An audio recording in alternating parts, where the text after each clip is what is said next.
Et salut à tous, bienvenue dans cette nouvelle matinale de techandplay.com, matinale du 28 juillet 2021. C'est forcément une bonne journée puisque je suis réveillé, ce qui est déjà mieux qu'hier. Mieux. D'ailleurs, je vous ai fait un doigt tout flouté à tous ceux qui m'ont rappelé gentiment dans le chat que j'étais là aujourd'hui. Des bisous bien sûr, hein, des bisous dans le cou. J'espère que vous allez tous très très bien en ce beau mercredi, le jour des enfants. Comment ça va SF? Aucun lien entre ma dernière phrase et le fait que je dise comment ça va SF. Alors effectivement déjà j'ai les cheveux rouges comme vous pouvez le voir, c'est pas du tout une casquette floutée que vous avez vue juste avant. Et ensuite j'ai dormi que 4 heures cette nuit parce que vous connaissez l'insomnie. Donc bah voilà. Une vieille amie.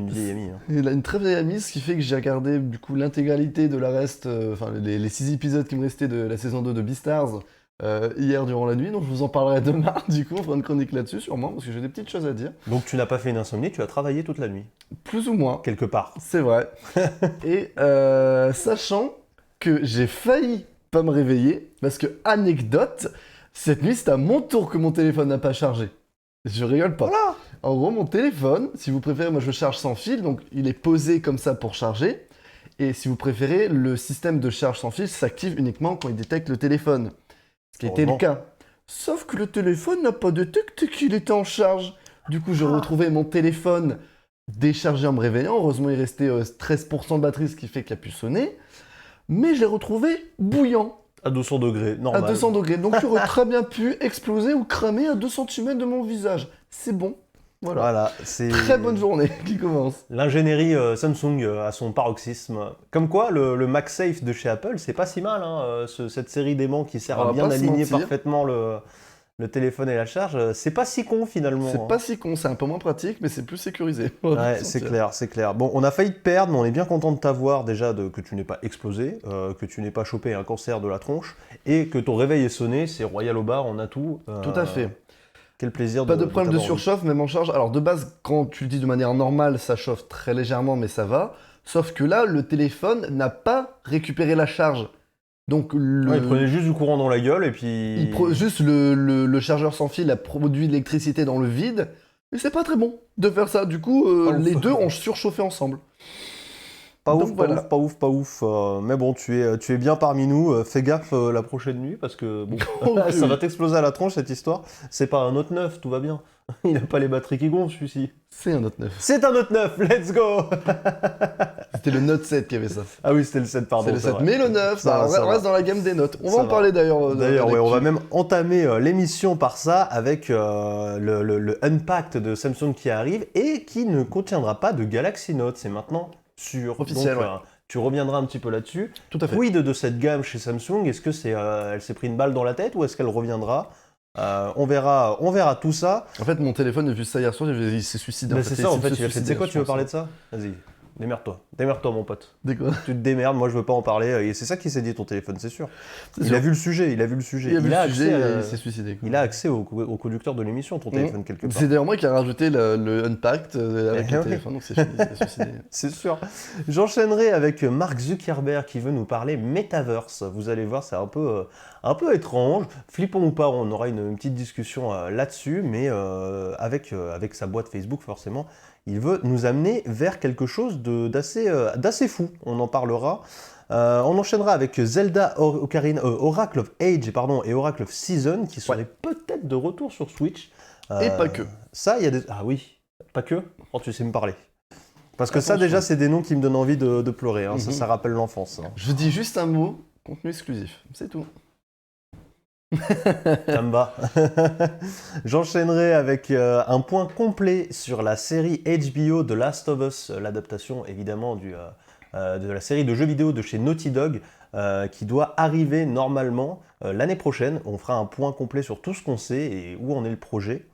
Et on finira les actus avec le micro LED, technologie dont on vous a parlé déjà durant, pas cette semaine, mais la semaine d'avant, je crois. Je crois, ouais. Je crois que c'était ça. Qui est très très intéressante et qui pourrait faire son entrée par la grande porte dans le cinéma, tout simplement. Tu nous feras un petit compte-rendu là-dessus de tout ce qu'on sait. Et quand je dis cinéma, c'est pas les cinémas, salles de cinéma, c'est vraiment dans la création des La films. production, ouais. Dans la production. Au Et niveau vous allez de la voir, il y a des production. trucs assez intéressants. Et d'ailleurs, on enchaînera tout de suite après avec une petite chronique, disons, on va dire ça comme ça, clairement. où on reviendra sur des making-of de films pour justement mettre tout de suite en parallèle ce que tu nous auras montré avec le micro LED. Donc on se fera un bon vieux fil making-of, production cinéma en fin d'émission, bien sympa. Tout type, films avec des effets spéciaux, des vieux films pour voir comment c'était dans le temps, des films d'animation parce que c'est ouf. Bref, plein de choses. On va voir ça. Je vous ai concocté des petits liens YouTube, on se mettra ça. Pour finir, tranquillou, l'émission du mercredi. Mais avant de commencer les actus, évidemment, un mot pour pCloud, notre sponsor. pCloud, solution de stockage en ligne qui permet littéralement d'augmenter la capacité de stockage de votre ordinateur sans rien changer à l'intérieur, puisque c'est un service en ligne. Il vous suffit de vous connecter à votre compte depuis n'importe où dans le monde avec une connexion Internet pour envoyer vos fichiers dans le cloud pCloud et de pouvoir après y accéder depuis n'importe quel mobile et depuis n'importe où dans le monde avec une connexion Internet. Encore une fois, vous pouvez aussi l'utiliser pour collaborer et pour partager des fichiers avec des membres de votre famille ou sur le plan professionnel. Le tout sécurisé, évidemment. En termes de tarification, c'est moins 65% pour les offres lifetime avec à 175 € une offre à 500 gigas, vous payez une seule fois et vous avez l'offre à vie. Et pour 350 €, vous avez l'offre 2 Tera à vie également. Merci pCloud pour votre soutien. Et on est bon pour passer à l'actu. On passe à l'actu, c'est parti.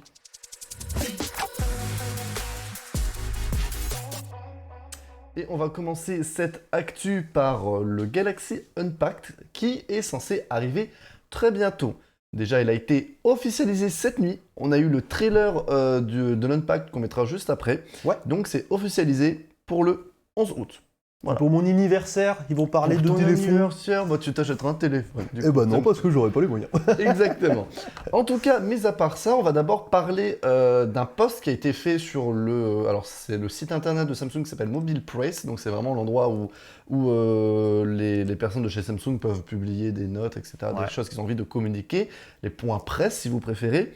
Et nous avons eu la firme de Séoul qui a communiqué quelque chose. Donc c'est par le docteur TM Roh, qui est le président et à la tête de la Mobile Communication Business Samsung Electronics. Donc c'est quand même un gars qui pèse. Un mec qui pèse, on est bien d'accord. Et je me rends compte que ça n'a pas copié-collé ce que je voulais vous parler, mais c'est pas grave. Let's go. En tout cas, c'est pas grave. On va aller en fin de page. Ouais, alors il a expliqué un petit peu le futur du smartphone, comme d'habitude, blablabla, qui ressortent, etc. Et tout à la fin, tout ce qu'on a vraiment à la fin, il nous explique, donc je ne vais pas trop dire littéralement parce que je suis une merde en anglais, mais pour ce que je m'en suis souvenu, il nous a dit que cette année, il n'y aura effectivement pas de Galaxy Note. Ouais. Cette année, il n'y en aura pas. Et ils vont déployer les caractéristiques et avantages propres aux Note sur d'autres gammes. Entre autres, le S Pen. Donc le S Pen, si vous ne connaissez pas, moi qui ai un Note qui surchauffe, vous avez dans votre téléphone un petit stylet qui permet d'écrire des choses sur votre smartphone. Je l'ai utilisé environ 2 fois toute ma vie. Mais ça n'a même pas marché. Ça permet aussi de se gratter l'intérieur de l'oreille, je pense. Également, mais c'est dégueulasse. Donc ne le faites pas. Et en soi, donc là, on a vraiment, de manière officielle, le fait qu'on n'en aura pas, comme on le savait déjà avec tous les leaks qu'il y a eu, qu'on n'aura pas de Galaxy Note cette année. Voilà. Mais officiel. Pas encore de communication sur l'arrêt définitif des Galaxy Note. Voilà. Ouais, c'est ça. C'est juste cette année, il n'y en a pas. Ouais. Ça peut revenir l'année qui suit. Mais voilà, donc on a là l'officialisation. Je te laisse mettre, si tu veux, en fond le petit Unpacked qui a été présenté hier. D'ailleurs, je vois, il dit clairement qu'il y aura du S Pen design specifically for foldable phone, donc pour clairement, pour là, juste au-dessus, il y a clairement dit qu'il y aura les Galaxy Z Fold et les Z Flip. Hein. Il dit qu'il y aura des S Pen carrément pour ça. Et il y aura des S Pen spécialement faits, effectivement, pour les téléphones pliants. Exactement. Et sachant, comme il a expliqué, que le Galaxy Z Fold sera plus professionnel, sera meilleur en tout point, et que le Flip sera plus résistant, plus durable, etc. Donc on va nous rappelles Fold Flip le sens? Donc Flip comme ça, Fold... Fold justement comme ça, et Flip comme ça. Ouais. Voilà. Vous en êtes bien d'accord. Et donc on a eu le petit trailer qui est sorti en pleine nuit, pendant que je faisais mon insomnie, juste avant de regarder Beastars. Et on va le mettre rapidement en fond, ça dure 45 secondes, c'est peu intéressant, c'est juste, oh, regardez, nous avons pas seulement réinventé le futur, nous avons réinventé la vie. Ouais, voilà, c'est... Ah, c'est le moment matériel qui tourne dans tous les sens sur un fond noir. Voilà, c'est exactement ça, c'est littéralement ça. Et la phrase c'est dite dans la danse, c'est Is good enough. Est-ce que le bien est pas si mal? Ah, ok. Donc, Avant, moi j'aimais bien leur phrase d'avant, c'était quoi? C'était truc impossible, c'était quoi? ah oui, ouais, le truc avant, mais là c'est Is good enough. Donc vraiment, je vois David Goodenough, vraiment, et donc oui, c'est tellement David Goodenough. On voit clairement donc le fold là, avec deux bâtiments, ils se sont éclatés. Inception. Je vois clairement, genre lors de la présentation, il y a un téléphone, il faut, wow, c'est pas si mal. C'était littéralement mieux fait dans Inception il y a 10 ans. Ouais, bon, là c'est comme un truc c'est un petit trailer. C'est un petit trailer, mais en tout cas, c'est de manière officielle pour le 11 août, save the date. Et clairement, lors de cette unpack, il y aura évidemment le Galaxy Fold, le Galaxy Flip, la prochaine Watch 4 qui aura entre autres Google Wear OS, donc l'OS de chez Google X Samsung. Donc ils vont arrêter de passer sur Tizen OS et les prochains Buds. Voilà. Ce sera ces 4 produits, si je puis me permettre. Et également, autant pour moi, le Galaxy S21 FE. Ah oui, c'est vrai qu'on l'a toujours pas officiellement eu. Du coup, c'est vrai qu'on l'attend toujours, le petit... il va sûrement être présenté. Et donc pour le Galaxy Note, cette année, il n'y en a pas. Ou potentiellement un Note Unpacked cette année, mais plus en fin d'année. Ou pour l'année prochaine, on ne sait pas. Mais comme vous le voyez, honnêtement, les rumeurs disaient vrai. Les Galaxy Note... en fait, ce qu'il faut savoir, c'est que les Galaxy Note de base, vraiment quand ça a été créé en 2011, c'était destiné à un marché professionnel. C'était le téléphone pro, grand écran, le crayon qui permet de tout noter rapidement, etc. Et au fur et à mesure du temps, très honnêtement, vous prenez le dernier Galaxy Note et les derniers Galaxy S qui sont sortis la même année, c'est les mêmes smartphones. Tout est identique, juste au S Pen. C'est juste le S Pen qui les différencie, mais tout est exactement pareil, tout tourne pareil. L'avantage avant, c'était que le Galaxy Note avait effectivement un écran plus grand par rapport au S, ce qui n'est plus du tout le cas à l'heure actuelle. Ils ont tous les deux, c'est juste qu'effectivement les Galaxy Note ont leur aspect un peu plus carré, que les S sont un peu plus arrondis sur les bords, ce qui est de moins en moins vrai en plus. Ce qui, même ça est de moins en moins vrai. Voilà, et donc Samsung est en train de partir plus sur le fait que le Galaxy Z Fold est le nouveau téléphone pour les professionnels. Ouais, c'est ça que je trouve vachement intéressant. C'est que finalement, c'est pas la gamme S qui va tout récupérer du Note, et l'héritier finalement, c'est le Fold. Ce sera le Fold, et le Flip restera le téléphone plus haut de gamme grand public. J'ai l'impression dans leur com, tu me dis ce que t'en penses, mais j'ai l'impression que dans leur com, vraiment dans les pubs qu'ils nous ont montré, les trailers de ces deux téléphones, que le Fold c'est le Pro, le Flip c'est le téléphone des ados. Un peu ça, ouais, c'est le téléphone plus compact, on va dire, entre guillemets, dans le Fold. Même si les deux téléphones... des jeunes dans les pubs C'est clairement, de toute façon, dans les pubs, les deux téléphones sont vraiment très haut de gamme. Hein. Quand tu vois, c'est toujours des mecs hyper bien abîmés, en costard, tout ça, qui utilisent leur téléphone. Tu trouves dans le Flip ? Ah oui, non, mais dans beaucoup de spots publicitaires, j'ai vraiment l'impression qu'ils visent des ados qui veulent un téléphone plus petit, le comme Poudrier, vraiment, quoi. Après, ouais, peut-être un peu plus le Fold, effectivement, mais c'est vrai que le Flip fait un peu plus grand public. Je trouve, ouais, clairement. Ado, je dirais pas, parce que bon, c'est un téléphone à 1000 balles. Bon, oui, mais ça, c'est tout le paradigme. Hein. Mais bon.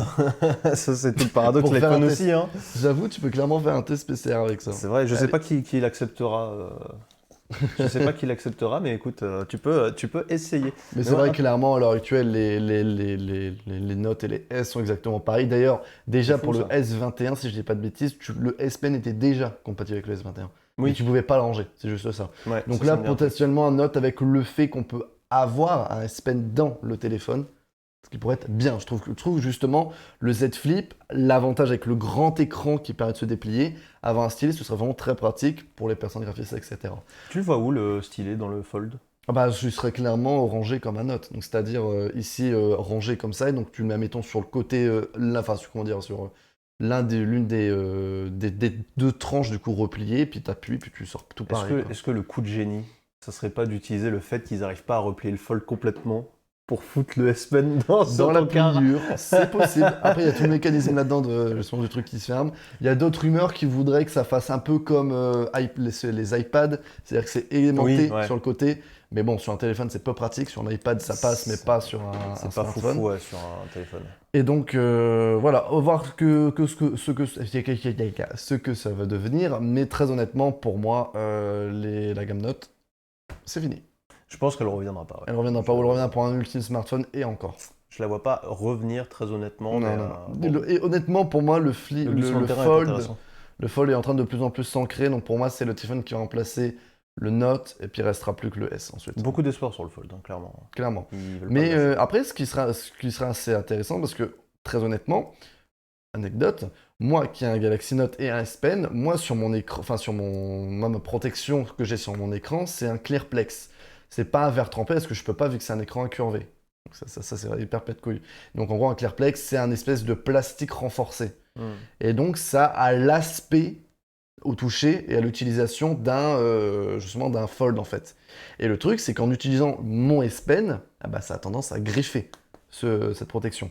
Donc le souci c'est comme vous le savez, l'écran est en plastique sur les téléphones pliants. Donc est-ce qu'un S Pen ça risque pas de trouer l'écran C'est ou ça qui est l'abîmer? étonnant. Ouais. Mais justement ils ont dit qu'ils vont faire un stylet spécial pour ce genre de Ouais. smartphone. Donc beaucoup plus doux, on va dire. D'ailleurs, ils ont annoncé que les Fold et Flip seraient résistants à l'eau. Potentiellement. Ouais, Et ça, des c'est fou. rumeurs. Ça peut être assez bien, ouais. Oui, t'as raison, c'est des rumeurs encore, mais c'est assez fou, je trouve, qu'ils aient réussi à le faire sur du pliant au bout de 3 générations, du coup. Bah, on Chapeau, voit vraiment on verra bien ce qu'ils- que ça vaut, hein, mais chapeau. Clairement, on voit vraiment qu'ils aillent jusque-là. Pas encore potentiellement de caméra underscreen, donc caméra sous l'écran. Parce que bon, le problème, c'est qu'à l'heure actuelle, ça avance. Mais le souci, c'est que soit on a, en fait, à l'heure actuelle, il y a deux solutions. Soit effectivement, on a un poisson dans l'écran qui est un peu moche et du coup que ça crée un trou dans l'écran, mais on a une très bonne caméra.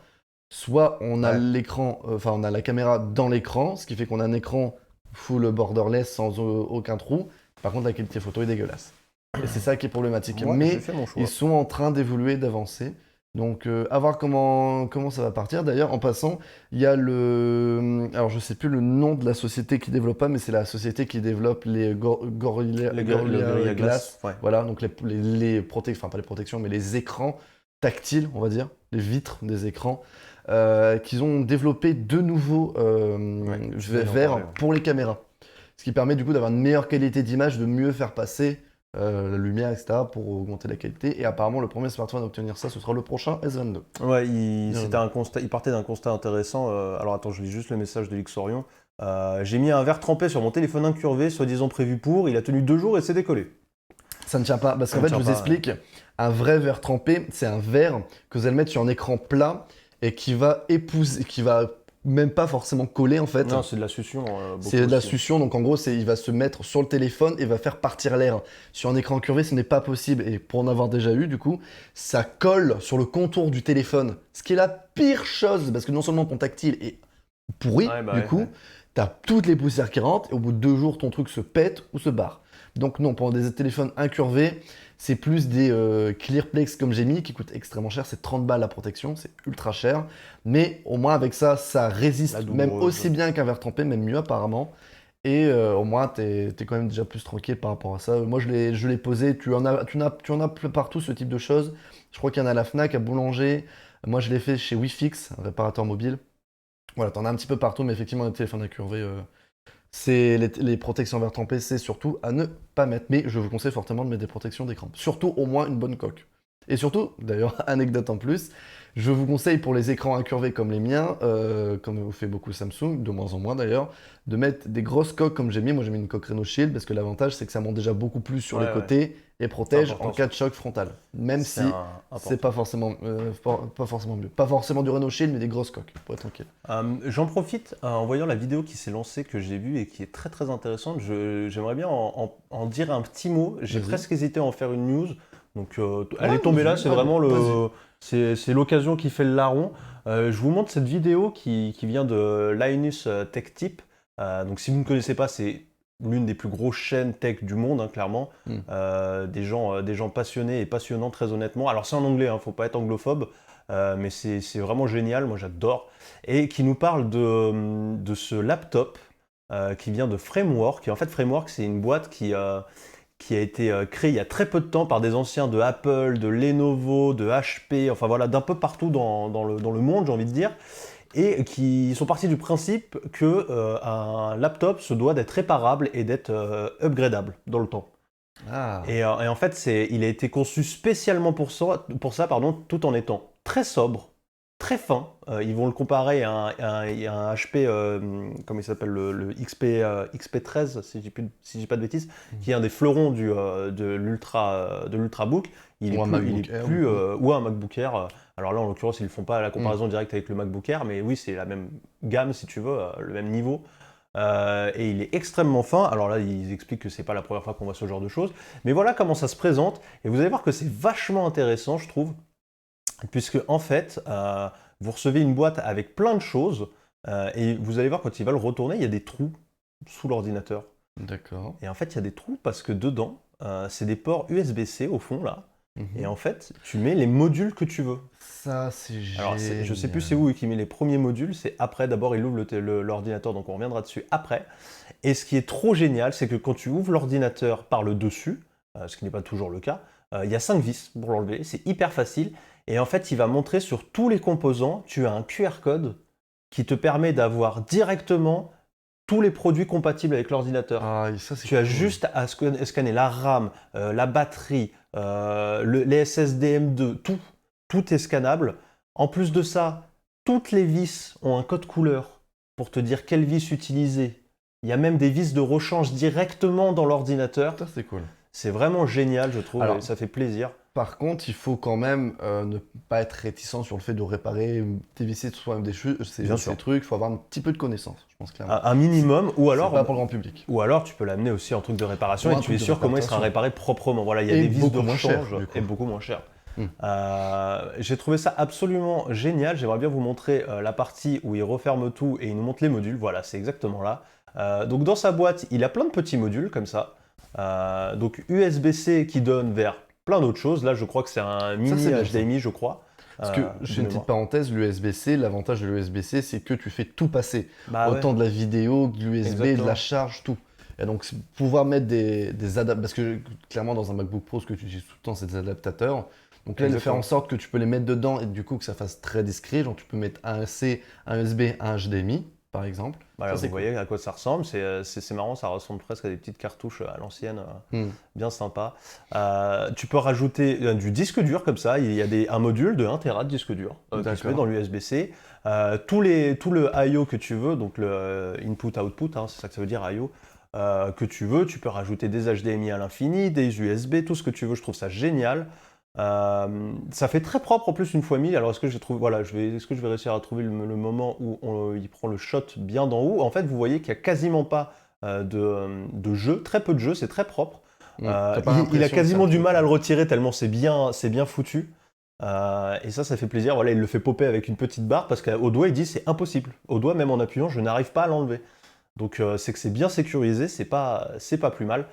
Qu'est-ce qu'on avait d'autre? Oui, alors la motherboard, donc la carte mère, elle n'est pas changeable. Évidemment, sur un disque, sur un ordinateur portable, c'est assez normal dans le sens où les CPU ne sont même pas achetables. Hein, le CPU va sur la carte mère. Et donc l'ensemble n'est pas vraiment changeable. Par contre, il précise que le jour où l'ordinateur n'est plus utilisé, ils ont fait en sorte que la carte mère soit récupérable pour en faire ce que vous voulez. C'est-à-dire que vous pouvez la transformer en Raspberry Pi, cette carte mère. Ah, ça c'est bien. Et Donc, ça, Raspberry c'est Pi, vraiment c'est génial. comment Petit ordinateur. Voilà, c'est un petit ordinateur, mais que vous allez comme utiliser plus comme tu peux l'utiliser pour plein de projets de la DIY. programmation, du DIY, voilà, comme des projets, je sais pas, des petits trucs un peu nuls ou même Vous pouvez mettre de l'émulation dessus. Ouais, si voilà, vous voulez faire un peu même de temps jeux créer vidéo. une petite console rétro avec de l'émulation, par exemple. Et les bidouilleurs, les meilleurs bidouilleurs peuvent faire des folies avec un Raspberry Pi. Mais voilà, je trouve ça génial cette idée de pouvoir retirer la carte mère pour en faire un petit Raspberry à l'avenir. Le keyboard, donc le clavier, pardon, est complètement modulable. Si vous choisissez les switches que vous voulez dessus, vous choisissez les caps que vous voulez dessus, vous mettez tout ce que vous voulez. L'écran, tout est changeable aussi dessus. Alors, l'un des problèmes, c'est qu'il n'y a pas beaucoup d'écrans différents, mais par contre, voilà, vous pouvez enlever la frame, donc le contour, pour avoir accès directement à la webcam et compagnie. Pareil, avec un QR code pour retrouver la pièce extrêmement facilement. Donc voilà, je voulais vous le montrer. Là, il fait ce qu'on appelle le test du flex, entre guillemets, où on essaie de... C'est ça. Ouais, je t'ai pris toi comme tu l'as. Voilà, Ah, surtout de le tordre, comme ça, en fait, pour C'est vrai, voir par exemple, ça aussi. si le châssis bouge beaucoup. Voilà. Je sais pas comment tu. Bon, on va pas le faire, hein, t'en fais pas, mais... Comment il fait pour voir? On va voir, Vas-y, on va si voir. tu veux, il le fait sur le clavier. Il essaye de tordre le clavier. Ah, c'est de voir si en le tordant si ça se tord. Ouais, en fait, c'est si au niveau des composants, voilà, s'il y a beaucoup de flex ou pas. Bon, moi, pas du tout. Toi, il n'y en a pas du Pas tout. du Ouais. tout. Et comme c'est des ultrabooks, c'est très fin, donc il peut y en avoir. Oui, voilà, c'est Et, pour ça qu'on et c'est pour ça qu'on ça va, essaie c'est sur ce relativement genre de- sécurisé. Après, même l'écran, Ouais. il tient relativement bien. Mais voilà, je voulais vous parler de ça parce que c'est je trouve cool, ça en vrai. vraiment génial. Ça vient de Framework, c'est bientôt disponible. Et je crois qu'il n'y a pas encore les tarots parce que c'est juste à la préco pour l'instant. Donc je peux pas. Alors je vais voir. Je suis sur le site, on va voir si on peut configurer vite fait. Ah si. Si tu prends quelque chose de réparable, c'est que que tu es bouilleur, donc ça fait pas peur. On est d'accord. Mais après, Voilà. est-ce que tu peux... Alors ouais, mettons le professionnel, c'est du i7, 32 Go de RAM, du coup, ouais. De en RAM, termes ouais. de stockage, mais on sait pas en quoi, du Wi-Fi 6 et du Windows 10 Pro. Ouais. Est-ce qu'on a plus d'infos? Est-ce qu'il y a une carte graphique intégrée Parce ou... que- Je pense que c'est une intégrée, puisque c'est du pro. Je pense pas que ça soit. Parce que 2000 balles, si j'ai pas ma RTX... c'est 2000 cher. balles, ah bah c'est de l'ultrabook, hein, c'est Alors plutôt le cher. problème de Après, l'Ultrabook, c'est que c'est extrêmement fin, donc tu le payes. Et bon, moi honnêtement, pour mon utilisation personnelle, c'est pas un truc que... non, que j'aime c'est un bien. produit particulier, hein, mais voilà, je veux juste dire que ça existe, que c'est une toute petite boîte en plus. Alors même s'il y a des grands noms, voilà, ça existe. Je pense que le soft spot, hein, il est ici. Hein, je pense que c'est le performance, hein, le meilleur coup, hein, clairement, au vu des prix. Parce que bon, celui-là, il fait mal au cucu. Mais voilà, ça existe. Des gens intelligents, ça fait du bien. Ouais, c'est ce que je me suis dit quand j'ai vu ce produit, j'avoue.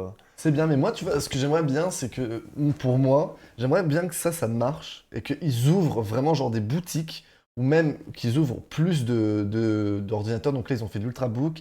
Après, mettons, qu'ils mettent en route des ordinateurs gaming, Mhm. donc des plus épais, mais pareil, que tu peux personnaliser à Ouais. mort. Tu mets ta RTX, tu mets ton SSD, tu mets tout ça. Et là, ça peut être génial. Ouais. Genre, si tu peux vraiment avoir un ordinateur personnalisable, genre, mettons moi qui est extrêmement chiant sur un ordinateur portable, je serais en mode, bah voilà, moi j'ai mon écran LED parce que je fais du montage, je veux une RTX parce que j'ai besoin de ça, du stockage, il me faut 2 Tera mais pas beaucoup pour le Windows, il me faut autant de RAM, etc. Carrément, Et ouais. ça peut être génial. Et Carrément. en plus, tant qu'ils y sont, ils font pareil sur des PC fixes. Bah, c'est clair. Alors, mais pour ça vous donner existe un ordre d'idée, à un moment, il met les uns sur les autres tous les petits modules qui vont derrière qu'il a.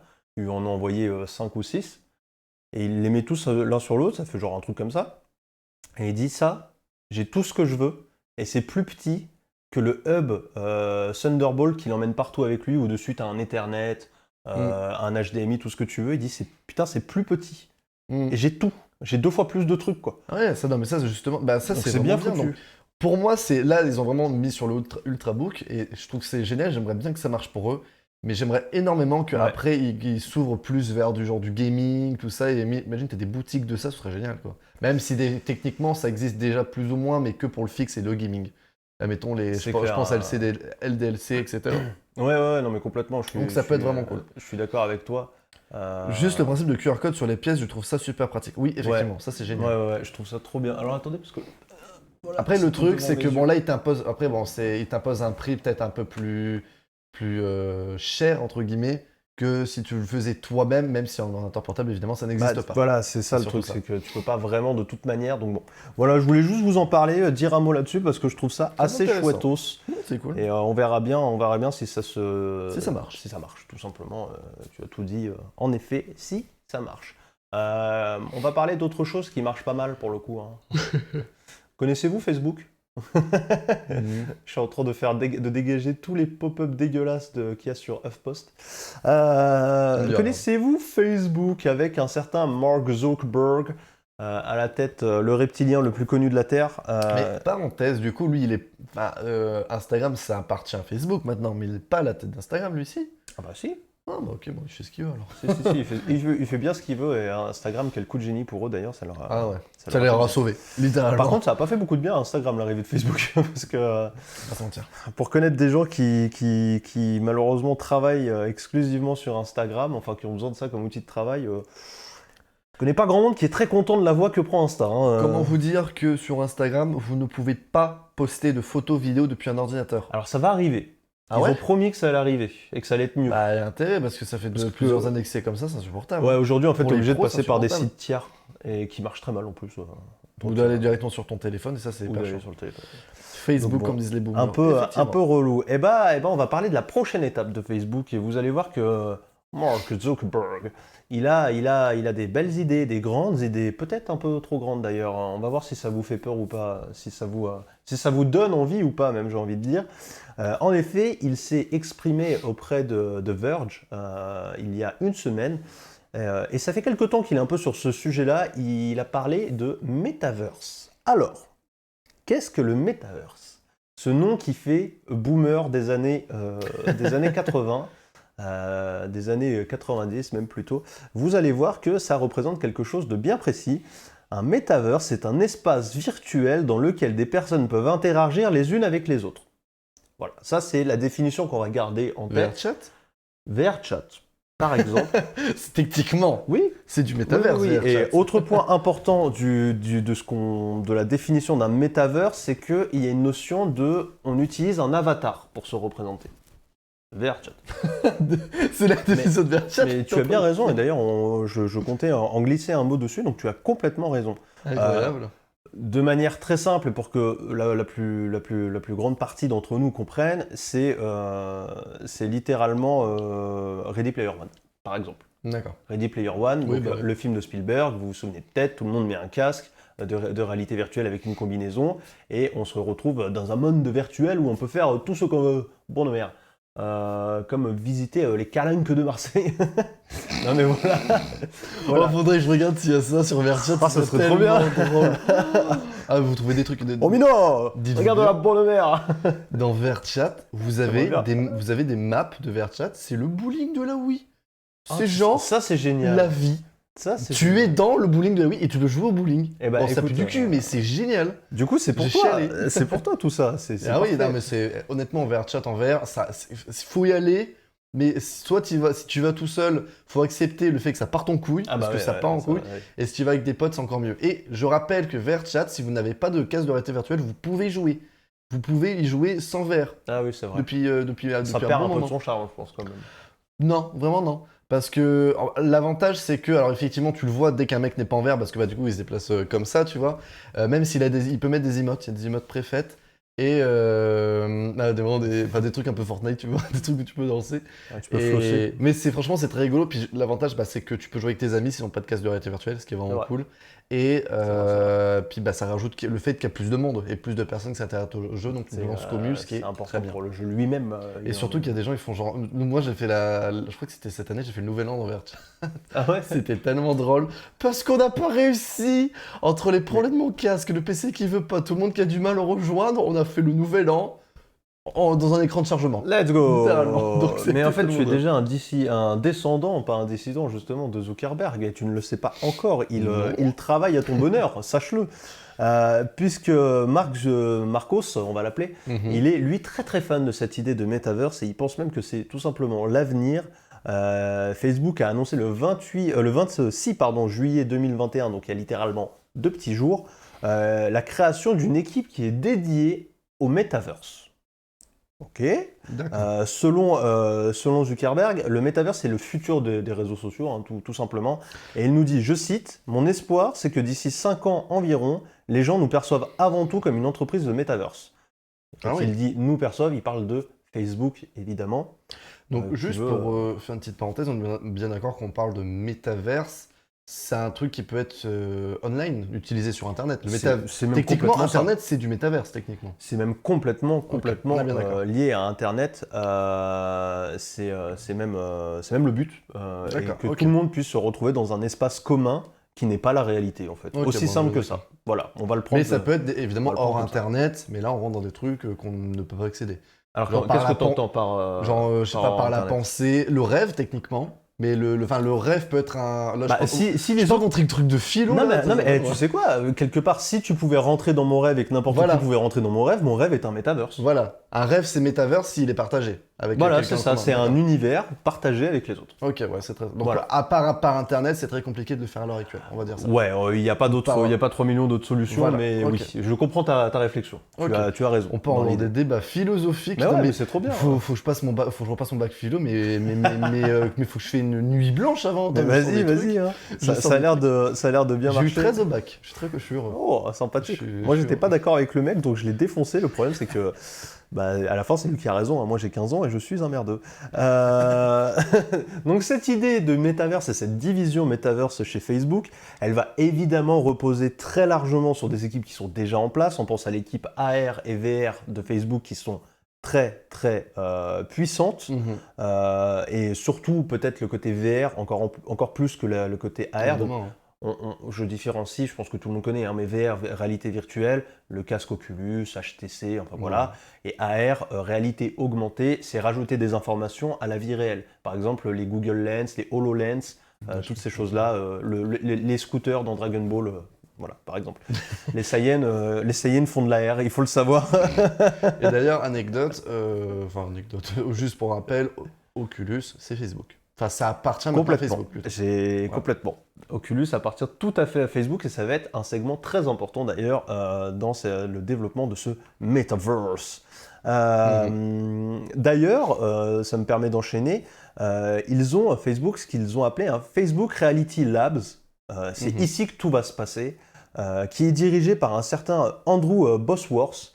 Et ce petit Andrew, c'est pas n'importe qui, puisqu'il est entre autres responsable des casques Oculus, justement, qui sont aujourd'hui très largement destinés au divertissement, bien sûr. C'est même leur seul attrait, j'ai envie de dire, c'est déjà pas mal, hein, mais d'ailleurs c'est des très très bons casques, hein, on peut le dire. Oui. Et justement, ça serait certainement par Oculus que le shift va s'organiser, j'ai envie de dire, et qu'on va commencer à rentrer dans le metaverse. C'est la porte d'entrée parfaite pour Facebook, puisqu'ils ont un bon gros pied déjà dans la VR. Évidemment, c'est certainement ce département qui va prendre le lead avec Andrew Bosworth à la tête de ce projet. Encore un Bowser. Voilà, c'est ça. Il précise aussi d'ailleurs, et c'est intéressant parce que vous allez voir pour ce qu'ils veulent faire de ce métavers, c'est très intéressant. Il précise que ça regroupe des personnes donc de chez Oculus, bien sûr, mais de chez Instagram aussi et de Facebook Gaming. Et tous ces pôles qui appartiennent à Facebook, in fine, vont se retrouver pour travailler sur ce metaverse. Zuckerberg nous dit sur son profil Facebook. Car oui, Zuckerberg, le problème, c'est que quand tu es patron de Facebook, quand tu veux t'exprimer, tu es obligé de rester sur cette plateforme de merde. C'est le problème, hein, il faut rester un petit peu corpo. Il nous dit, pour accomplir notre vision du metaverse, nous avons besoin de construire le tissu connectif entre les différents espaces numériques, afin de passer outre les limitations physiques et de pouvoir se déplacer entre eux avec la même facilité qu'entre les pièces de sa maison. Donc là, ce qu'il essaye de nous dire avec un discours de romancier des années 90, c'est qu'il imagine ça comme plusieurs espaces qui seraient connectés les uns aux autres. On pourrait imaginer par exemple un espace pour le gaming, un espace chat, un espace où on se retrouve tous dans une énorme ville virtuelle, un espace où on va faire du sport virtuel. Imaginons, hein, on essaye d'aller loin, c'est le principe. Hein. Et que le but absolu, c'est de pouvoir passer d'un espace à l'autre de façon complètement seamless, de façon complètement facile et sans que ça soit casse-pied ou compliqué, aussi facile que de passer d'une pièce à l'autre dans une maison. Voilà, c'est comme ça qu'il le dit. Okay. Et c'est sa vision de la chose. Cette idée de métaverse, on va peut-être revenir aux bases 2 secondes et demie, c'est apparu dans un roman de Neil Stephenson qui s'appelait Snow Crash. Et ça date de 92. Donc en fait, c'est à la fois vieux et pas si vieux, hein, quand même, cette idée. 92, c'est 30 ans. Hein, c'est 30 ans, ouais, putain, 30 ans. Oh là là, je suis de 94, je viens de me mettre un coup dans la gueule, là. On est si vieux. Waouh. Mais moi, je trouve que c'est pas si vieux, enfin, dans l'idée. Mais ça reste une idée qui est pas vieille, hein. C'est aussi vieux qu'Internet, donc c'est pas vieux. Et surtout, et c'est là que je vais revenir sur ce que tu disais au début, c'est qu'on a déjà des embryons de metaverse aujourd'hui par le jeu vidéo principalement, voire exclusivement d'ailleurs. On pense à à VRChat, tu l'as dit. Je pense surtout à... Je croyais que tu voulais faire un truc, j'ai eu peur. Il touche la bite comme ça. J'ai mis un beau postillon sur un truc, je me dis, ah, Oh, c'est pas le premier, j'en ai mis plein, t'en fais pas moi. mais t'es beau celui-là. Je pense surtout à des jeux comme Roblox, dont on parle très peu, Roblox, mais qui regroupent juste des milliers et des millions de joueurs pour jouer à des milliers de jeux. Roblox, c'est ni plus ni moins qu'une bibliothèque de jeux. Donc quelque part, on est déjà presque dans le metaverse, et les jeunes, parce que c'est un jeu très jeune, là, Roblox pour le coup, qui jouent dessus, en fait, ils l'utilisent déjà comme un réseau social aujourd'hui. Et ça, c'est une notion qui est importante à garder. Un jeu vidéo, aujourd'hui, peut très facilement devenir un réseau social. Fortnite est le deuxième exemple le plus parlant. Minecraft, complètement aussi. Fortnite, il faut quand même se rappeler qu'on a des concerts sur Fortnite, et qui réunissent littéralement des millions de joueurs. Hein. Donc finalement, on fait plus que jouer à Fortnite, et il y a plein de gens d'ailleurs qui restent dans le lobby de Fortnite juste pour parler entre potes. Mais en plus de parler, je peux faire des actions. C'est ouf. Ça. Donc et en fait, c'est tellement logique quelque part. Mais c'est vrai parce que maintenant que tu dis ça, dans VRChat, il y a des fois, on était entre potes, on était dans VRChat, on a visité plein de trucs, on prend des skins, tout ça. Des fois, on se pose dans une salle VRChat, puis on discute. Et genre, moi, je m'assois comme un con dans ma chambre seule, par terre, en plein milieu de la pièce, ce qui est triste à voir d'un point de vue réel. Mais moi, je suis assis dans un endroit, genre sur l'Everest, dans un truc hyper cool. Et genre, on s'est déjà dit, putain, ce serait trop bien qu'on parte en vacances là et tout. Et on a concrétisé des projets dans VRChat, auquel. Donc, tu vois, moi, ça me. C'est ouf, hein. En fait, ça semble. Quelque part, une fois que tu dépasses le stade de ah ouais, mais t'as l'air con, mais ouais, mais ça on s'en fout, celui qui a l'air con, c'est celui qui le fait pas en fait. Bah oui, voilà. L'autre il kiffe sa vie, donc demande-toi c'est qui a l'air con. Caméra. Moi, je me suis toujours dit ça, franchement. Il y en a un qui s'amuse, il y en a un autre qui juge, et c'est qui est le plus con des deux, tu vois. Oui, voilà. Et une fois que tu dépasses ça, finalement, c'est logique, tu vois, une discussion de Discord, où en plus, je prends Discord parce que c'est très utilisé aujourd'hui, mais où en plus tu fais autre chose en même temps, où tu as plus d'interaction avec l'autre personne, ça semble pas illogique quelque part, c'est de kiffer un peu comme ça. Donc voilà, on a déjà des embryons de métaverse, et ça c'est important. L'avantage, ce qu'il faut savoir, et c'est vrai pour beaucoup de personnes, les personnes qui sont fort timides, fort réservées, qui ne veulent pas parler en réel, ce qui n'est pas du tout notre cas, parce qu'on est en direct sur Tech & Play sur Twitch, c'est bon. Mais voilà, les personnes, admettons, qui n'osent pas parler publiquement, mettons à l'extérieur au lycée, pour prendre cet exemple-là, parce que c'est des exemples qui existent beaucoup. Par exemple, en allant sur VRChat, ils vont parler hyper facilement, en ayant un pseudo, en ayant un skin, du coup, ça leur ouvre et ça leur donne une porte de sortie pour communiquer, et ça leur fait beaucoup de bien. Et ça, je trouve ça génial. Ouais, je pense que ça peut... En fait, c'est le contre-courant de ce qui a fait beaucoup de mal au début de l'Internet, c'est-à-dire que oui, il y a eu beaucoup de gens très introvertis au début de l'Internet, et je pense qu'ils n'ont pas su développer les skills de communication. Et là, aujourd'hui, c'est l'inverse. C'est ces gens-là, en fait, si tu les mets dans les bons... dans le bon mindset et de la bonne façon, avec un pseudo, en effet, je pense que ça aide, que en vocal aussi peut-être. Et en fait, c'est des gens qui communiquent bien mieux que plein d'autres et qui se débrouillent très très bien. Et... Alors après, tout n'est pas tout rose non plus, hein. Évidemment, sur Internet, il y a des problèmes, du harcèlement, etc. Qui peut être des fois clairement pire du harcèlement Internet en IRL. Dans certains cas, ça peut vraiment être pire. Mais il y a des côtés positifs, et je trouve que ça, c'est un côté positif de pouvoir ouvrir les gens. Et un exemple tout con, avec le Covid, on avait des soirées sur VRChat au lieu de faire en réalité, c'était vraiment cool. Hein. Moi, j'ai fait des soirées Discord de l'infini. Discord, évidemment, pour prendre en exemple quelque chose de plus simple. Et on s'éclate, on se tape des barres, beaucoup plus que des fois même dans la réalité. Parce que ce qu'il faut savoir, c'est que VRChat rajoute rajoute du métaverse, littéralement. Et donc, tu as cet aspect déconnecté de la réalité, ce qui fait beaucoup de bien, je trouve. Ouais. Comme tu pourrais le voir, par exemple, quand tu regardes une série, un animé, par exemple Beastars, très honnêtement, moi, c'est un moyen d'échappatoire à la réalité. Hein. Quand je regarde Beastars, ou même n'importe quoi, je prends cet exemple-là parce que j'ai fait ça hier soir, pendant mon insomnie, et quand tu regardes ça, tu te déconnectes, tu penses à autre chose, tu es à fond dans l'histoire, tu penses qu'à ça, tu as envie d'être dedans, et donc tu t'éclates. Et l'avantage de Est-ce que c'est pas le cas de ça, quoi. tous les trucs d'entertainment, finalement, sauf que là, en plus, tu le partages, quoi.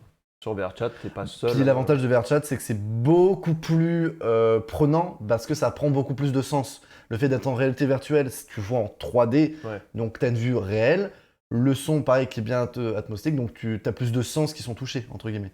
Et donc, c'est ça aussi qui fait que c'est ouf, mais effectivement. Mais en tout cas, pour terminer cette petite news, Zuckerberg, pour lui, alors il cite vraiment les hologrammes, les casques de VR, de AR, donc vraiment ces 3 technologies émergentes, j'ai envie de dire, même si aujourd'hui, surtout la VR, on est plus avancé que sur les 2 autres, et ça marche très bien aujourd'hui. Mais ces 3 technologies doivent permettre c'est ça qui doit permettre une transition instantanée entre le réel et le virtuel, et une fois que tu es dans le virtuel, d'un endroit à l'autre. Donc pour lui, il y a vraiment ce cheminement, et il dit même, j'ai toujours pensé que c'était le Graal des interactions sociales. Donc en fait, maintenant qu'il a de la moula, il nous dit qu'en fait il a toujours voulu faire ça, plus ou moins, et que le métaverse pour lui c'était un peu une évidence. Et il pense même que le smartphone, ça c'est intéressant, représente une limite comme moyen de communication. Je suis d'accord. Pour lui, le fait d'avoir un écran sur soi, qui ne restera jamais qu'un écran finalement, c'est une forme de limitation. Un smartphone, surtout quand tu as un casque de réalité virtuelle, c'est très limité. C'est sûr Tu que communiques, l'un à côté de l'autre. je dis pas après, c'est très efficace. Tu peux maintenant communiquer à l'autre bout de la planète juste en prenant ton smartphone, tu appuies sur un bouton, tu es en direct avec une personne en réel, tu la vois. Mais ça reste sur un smartphone petit, sur un écran avec un son pas forcément très bon. Que avec casque de réalité virtuelle, tu mets un peu de budget, tu as vraiment un truc qui est beaucoup plus réel. Hein. Alors on a une discussion qui est plutôt saine autour du métaverse, et c'est ça qui est intéressant.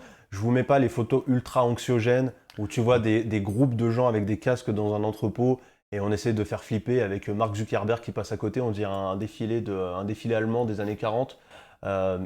Oui, la photo fait peur, mais encore une fois, on n'est pas des. Moi, ça me saoule ce truc de. Il faut avoir peur de tout. On n'est pas des moutons. Non. Les gens qui sont dans cet entrepôt, ils ont dit oui pour mettre un casque. Ils sont en train de tester une expérience sociale. Enfin, voilà quoi. Après, je suis d'accord sur le fait faut faire attention que et c'est un problème qui est Lyoko et SAO, il y a frère référence. On Oh, ira, incroyable. on saura. Pardon, Non. j'arrête. Mais en vrai, Ce qui se passe, c'est que même si je parle pas fort, vous m'entendez aussi fort que quand lui parle, donc je peux continuer à chanter. mais en tout cas, effectivement, je suis d'accord. Et ça, on peut en parler rapidement. On part en philosophie. Qu'est-ce que tu vas faire? Oui. Rien à faire. Ah, c'est Mais la en dernière tout semaine. cas, il est vrai que il faut faire attention. Et nous, on peut en parler parce qu'on est en benne de dingue, littéralement, parce qu'on fait une émission sur ça. Il faut faire attention que la technologie ne remplace pas trop la vie réelle. Un exemple tout con, je n'arrive pas, mais vraiment pas, à rester plus de 1 heure sans un divertissement. Si je fais rien, ou si je suis seul, je peux pas rester même pas plus de 5 minutes sans qu'il y ait un fond sonore, que ce soit musique, vidéo. C'est impensable à l'heure actuelle. Mais genre vraiment, même je suis à 2 doigts limite de devoir m'endormir avec de la musique en fond. Alors de la musique, ça peut être des trucs un peu ASMR, tout ça. Mais juste, c'est triste à dire, mais c'est un peu vrai. S'il n'y a pas de musique en fond ou du contenu, je déprime. Mais tu habites seul. C'est ça aussi. pense que Il y a ça aussi qui fait ça. Mais pour vous dire à quel point je suis dépendant, juste le fait d'attendre ce matin, que j'étais prêt, j'étais assis, mon téléphone était en charge parce qu'il y avait pas de batterie, et et je me faisais chier. Et vraiment, au bout de 5 secondes, je déprimais à mort. C'est horrible. Et c'est ça qui est assez ouf. Donc c'est pour ça qu'il faut faire c'est pour ça qu'il faut faire attention pour justement le métaverse à effectivement utiliser ce genre de choses pour, admettons, en temps de Covid ou tout simplement pour s'amuser des fois. Mais il est très important, toujours à l'heure actuelle, même à l'heure actuelle, même si c'est compliqué, mais toujours important de, admettons, voir des amis dans la vraie vie, en réel. Non, Le c'est classique. Même effet. Et le problème également et je comprends tout à fait les personnes qui disent ça, c'est que tu as une espèce dans le métaverse, une espèce d'utopie de truc parfait. Ce qui rendra plus ou moins la vie fade à côté. Tu vois ce que je veux dire? C'est la peur de beaucoup, ouais.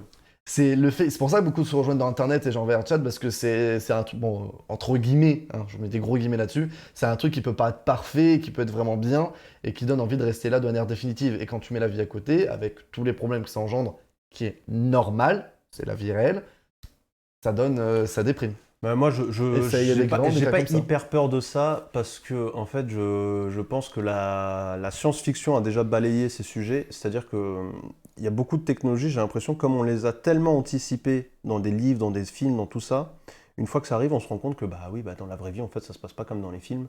Et ne serait-ce que les contraintes techniques font que c'est pas comme dans les films. Et que avoir SAO comme cité Grumuv, donc Sword Art Online, qui est un manga qui parle un petit peu de ça, ou Ready Player One, Bah non, en termes de contraintes techniques, on les aura probablement jamais en fait, ou pas avant. Ah Des oui, lustres c'est et des sûr, lustres. hein, je dis pas que ça arrive demain. Donc clairement pas. déjà, ça, je pense que ça met une vraie barrière. Voilà, mon point, c'est ça. La science-fiction, je pense qu'elle balaye beaucoup Ah de ouais, choses. parce qu'honnêtement, je dis Verchach, mais c'est vrai que c'est pas que je dis que c'est parfait, etc. Mais vous inquiétez pas que tous les heures, vous avez vous Voilà, débranchez votre cache, c'est fini. Il faut démarrer exactement. le casque, ton PC qui bug, ta Discord qui plante, t'as une coupure internet, t'as une coupure d'électricité. T'as tout ça réuni, ce qui fait que ton expérience est cool quand ça marche. Si ça marche pas, c'est juste l'enfer. Et c'est bien la vie réelle en fait. Et aussi, d'ailleurs, c'est ce qui est en train de popper un peu avec Ch'ti Marchand et Raiga.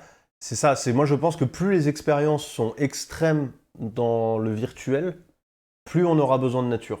Mm. Et en Ah fait, oui, je non, pense que clairement, là, tu mes kifferas vacances, d'autant plus. mes vacances à la campagne. Mais Vraiment, voilà, là, tu vois, tu kifferas d'autant plus déconnecter et aller Mm. juste marcher à la Cambrousse et aller à la plage et rien faire à la plage. Je pense que en fait, c'est Et une petite corrélation quelque Bah part. justement, moi qui ai jamais vraiment fait ça, là je ressens vraiment le besoin, parce qu'on va pas se mentir, Tech Play, qu'on est à fond dans la technologie depuis 2 mois, t'as envie de C'est déconnexion, vrai, ouais. et je vais vraiment faire 3 jours de rien, mais voir si je tiendrai plus, tu vois. Est-ce que je vais vraiment réussir à être sur la plage, à rien faire, même pas mettre de la musique? Ça risque d'être compliqué, tu vois. Et toi, tu penses que la musique, ça rentre là-dedans? Bah en fait, moi je suis vraiment, moi je me rends vraiment compte, et justement ce qui me fait le fait souligner, c'est justement mes parents. Genre, mettons, tu prends le train, c'est impensable de ne pas avoir mes écouteurs dans le train et de mettre au moins de la musique. Mais en même temps, le train, c'est pas très agréable si t'as pas les écouteurs. On est d'accord, mais Ne on est serait-ce quand que le même, bruit, tu vois, on est d'accord, mais on est quand même dans une génération où on s'oblige à faire ça, que mes parents, grands-parents ou même certaines personnes discutent ou juste regardent le paysage et ne mettent pas d'écouteurs, n'écoutent pas Alors, de musique. est-ce- Ils écoutent de la musique de temps en temps, effectivement, mais pas de manière aussi omniprésente, parce que mettons tous les jours tu prendrais le train, tous les jours tu mets tes écouteurs, même si c'est les mêmes musiques. Tu vois, c'est ça aussi c'est vrai. qui est embêtant, c'est que t'as. Ah, je parle pour moi, hein, évidemment, mais le fait de toujours mettre de la musique, de la musique, de la musique, ça devient un rituel. Et encore pire, et là, ça soulève un problème psychologique un peu plus poussé, c'est que quand je ne mets pas de musique, mon cerveau, de manière automatique, joue de la musique. Je ne rigole pas. Genre, mettons, bah là, j'ai Code Yoko dans la tête, je vais pas vous mentir, je vous Ah bah oui, déteste. bah ça. Mais vraiment, quand, mettons, genre, je dors et que j'arrive pas à dormir, j'ai une musique qui se lance dans ma tête. Mais de manière et que je vais parfois écouter 5 minutes avant. Bah écoute, Et c'est ouf comme. Donc c'est pour ça c'est vrai avec que la c'est déconnexion, intéressant en important. tout cas. C'est vrai que ça. Mais c'est intéressant, c'est pour ça. Après, je dis pas que c'est mal, hein, mais c'est juste pour vous rendre compte à quel point la technologie devient omniprésente et ça va empirer. Donc c'est pour ça que ce délire de multiverse est pour moi très bon, que je peux déjà faire avec Verchat, je trouve que c'est très bien. Mais après, ça pose des problèmes de est-ce qu'on arrivera à se déconnecter de ça? Est-ce que notre vie future ne sera pas littéralement dans Player One, après très, très prochainement, après Ready Player One, ça évidemment enlève plein de contraintes techniques que fait la SF. Mais voilà. Moi, ça me fait pas trop peur, mais je Ah, comprends. ça me fait J'ai pas peur, assez mais confiance. moi, de toute façon, j'ai la technologie, hein, évidemment, ça me fait pas peur, mais c'est juste qu'il y a des points sur lesquels il faut faire attention, Oui. comme pour tout. Oui, Comme il pour faut quand même des garde-fous, tu as raison. On est d'accord. Et le prochain qui parle mal de Sakura, chasseuse de cartes, j'étais amoureux de Sakura à 10 Ah, ans. j'adore le générique. Nanana. Incroyable. Ah, j'adore le générique. Il prend la porte. Attention, Greg. Attention, le ban est facile aujourd'hui. Moi, souvent, c'est- je mets pas de musique. Pardon, Non, vas-y, je te laisse. Bon, bah moi, souvent, je mets pas de musique quand il y a de la foule autour pour être plus alerte de ce qu'il se passe autour. Tim Parno. Oui, je suis pareil. Ok, je comprends. Je suis pareil. Moi, ça dépend. Bah, en fait, le truc, c'est que, par exemple, moi, quand je vais faire mes courses, des fois, et que je suis évidemment tout seul, je mets mes écouteurs, surtout quand je prends le RER, tout ça, parce que ça me stresse, en fait. T'entends les bruits des rames, les gens qui parlent, etc. Tu mets tes écouteurs, au moins, ça te permet d'être dans ta bulle. Tu vois le truc? Dans le train, dans les transports, je suis d'accord. Et dans la rue, des fois, ça m'arrive de pas les mettre parce que. Aussi, j'aime bien écouter ce qui se passe autour de Après, moi. Je sais ouais. pas si c'est de la parano ou si j'aime bien. J'arrive pas à savoir. Après, il y a ça aussi, ouais, il y a après, des fois, je fais attention à dire, ouais, bon, là, je vais pas mettre de la musique, j'en ai écouté toute la journée. Mais ouais, ça m'arrive également effectivement, de ne pas, de ne pas mettre de la musique des fois dans les foules. Mais moi, c'est pas pour la parano. Voilà. Bah, je Même comprends. si en tout des cas. fois. Et moi, alors par contre, maintenant pour les transports, moi mon kiff absolu, mais vraiment, c'est du coup je mets la musique et je profite des longs trajets pour faire des jeux que j'ai jamais eu le temps de faire. Mm. Genre, je Moi, sais que là je pars à Bordeaux bientôt, je vais Mm. me prendre un putain de JRPG sur Switch et je vais le déglinguer pendant le train, tu vois. Bah, moi, tu vois, alors, je peux comprendre, et c'est une très bonne idée, mais moi, j'arrive pas. En fait, le truc, c'est que pour moi, quand je joue à un jeu, à part si c'est un jeu un peu OSEF, tu vois, où je peux me permettre de faire ça, mais si c'est un jeu auquel j'ai envie de jouer, il faut que je sois dans de bonnes conditions. Mm. Genre assis, genre dans mon canapé, en pyjama, avec ma petite manette, le petit casque, tu vois, le petit popcorn, tout ça. Tu vois, j'ai envie d'être en bonne condition. Après, ça, c'est vraiment pour des jeux sur lesquels j'ai vraiment envie de jouer. C'est des jeux un peu nuls pour jouer entre amis, là, je m'en fous, let's go, même endormi, Non, je veux vraiment chercher les jeux que j'ai pas eu le temps de faire. Je sais, j'aurais plus le temps de les faire. Si je le fais pas là, c'est jamais, tu vois. Après, ouais, c'est après une question de temps. Après, Yana, t'es obligé de faire des concessions. C'est ce qui est normal. Toujours, toujours. Ok. Mais voilà, en tout cas, je pensais pas que ça nous mènerait sur une aussi jolie discussion, mais c'est cool. Ouais, grave. C'est Donc, cool, c'est très, très mais chouette. en tout cas, hâte de voir ce qui est l'avenir. Si vous voulez très honnêtement avoir un aperçu de ce qu'est le multiverse, la réalité virtuelle, c'est déjà un très bon pied avec entre autres Je suis VRChat. d'accord. Je prends l'exemple de VRChat, mais il y a plein d'autres choses, plein d'autres jeux logiciels qui permettent ce genre de choses, mais c'est le plus connu et le plus drôle ou dans lequel tu es plus ou moins à l'aise. Plus ou moins, je Ouais. parle, parce que ça dépend des gens, évidemment. Mais je suis assez d'accord, ouais. Voilà. Après avoir parlé du futur, on va revenir un petit peu vers le passé avec Retour vers le passé. Back to the Future, que toi-même tu Encore sais. du col Lyoko. Pour moi, de même, quand je suis seul, c'est musique à fond et let's go. On est bien d'accord. Après, bon, c'est notre génération qui est comme ça. Et puis voilà, nos oreilles vont c'est vrai. brûler dans 20 ans. Brûlé. On va parler de Nintendo Switch avec un potentiel remake de jeu Zelda. Toi-même, alors tu pourras dire des mots là-dessus parce que c'est des mots enfin c'est des jeux auxquels je n'ai pas joué parce que je suis une très mauvaise personne. Non, non, parce qu'ils sont vieux aussi. Hein, Ils sont vieux aussi. Je vais parler de deux jeux Game Boy Advance. Game Boy.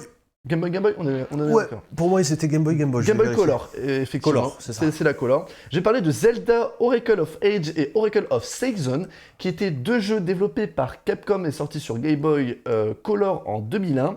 Et c'était deux épisodes différents, mais complémentaires.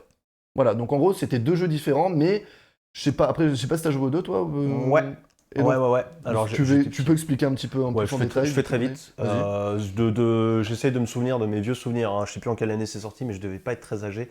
Donc oui, c'était deux jeux Zelda. Il y en avait un rouge, Season, je crois, et le bleu qui était Oracle of Time. C'est ça, ouais.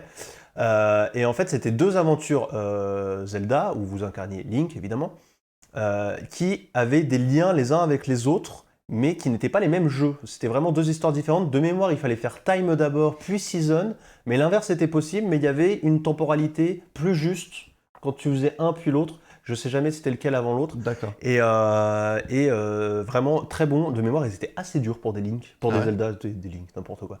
Pour des Zelda. Et j'ai commencé à me dire qu'on les perdrait à tout jamais sur Game Boy Color, je t'avoue. Donc je suis très content d'écouter ta news. Voilà. D'accord, donc c'était, ouais, comme tu dis, deux jeux complémentaires qui permettaient d'avoir une timeline plus précise. Imaginez-le comme quand il y avait Pokémon Rouge et Bleu, c'est pas exactement le même jeu. Alors là, c'était plus poussé, hein, c'était vraiment pas les mêmes jeux. C'est en gros, mais admettons, la même génération, si tu veux. Ouais, en fait, tu peux faire un seul jeu, puis t'as une timeline et donc t'as l'histoire complète. Mais si tu veux l'avoir plus complète, faut faire le deuxième jeu, au moins t'as tout en détail. Ok. Et de mémoire, il y avait un ordre préférentiel entre le 1 et le 2, mais tu pouvais très bien faire 2 puis 1, quoi. Ok. Et donc, ce qu'il faut savoir, c'est que ce sont des jeux qui sont sortis sur Game Boy Color en 2001. Et ils utilisent le même moteur que Link's Awakening qui a déjà eu son remake sur Switch. Évidemment, je vous rappelle qu'à l'heure actuelle, plus ou moins, c'est les 35 ans, j'ai pas de bêtises, 35 ans, c'est ça, ouais, c'est ça de la licence de Zelda. On a déjà eu notre remake de Skyward Sword. Skyward Sword HD, c'est ça, Une sur grosse Switch.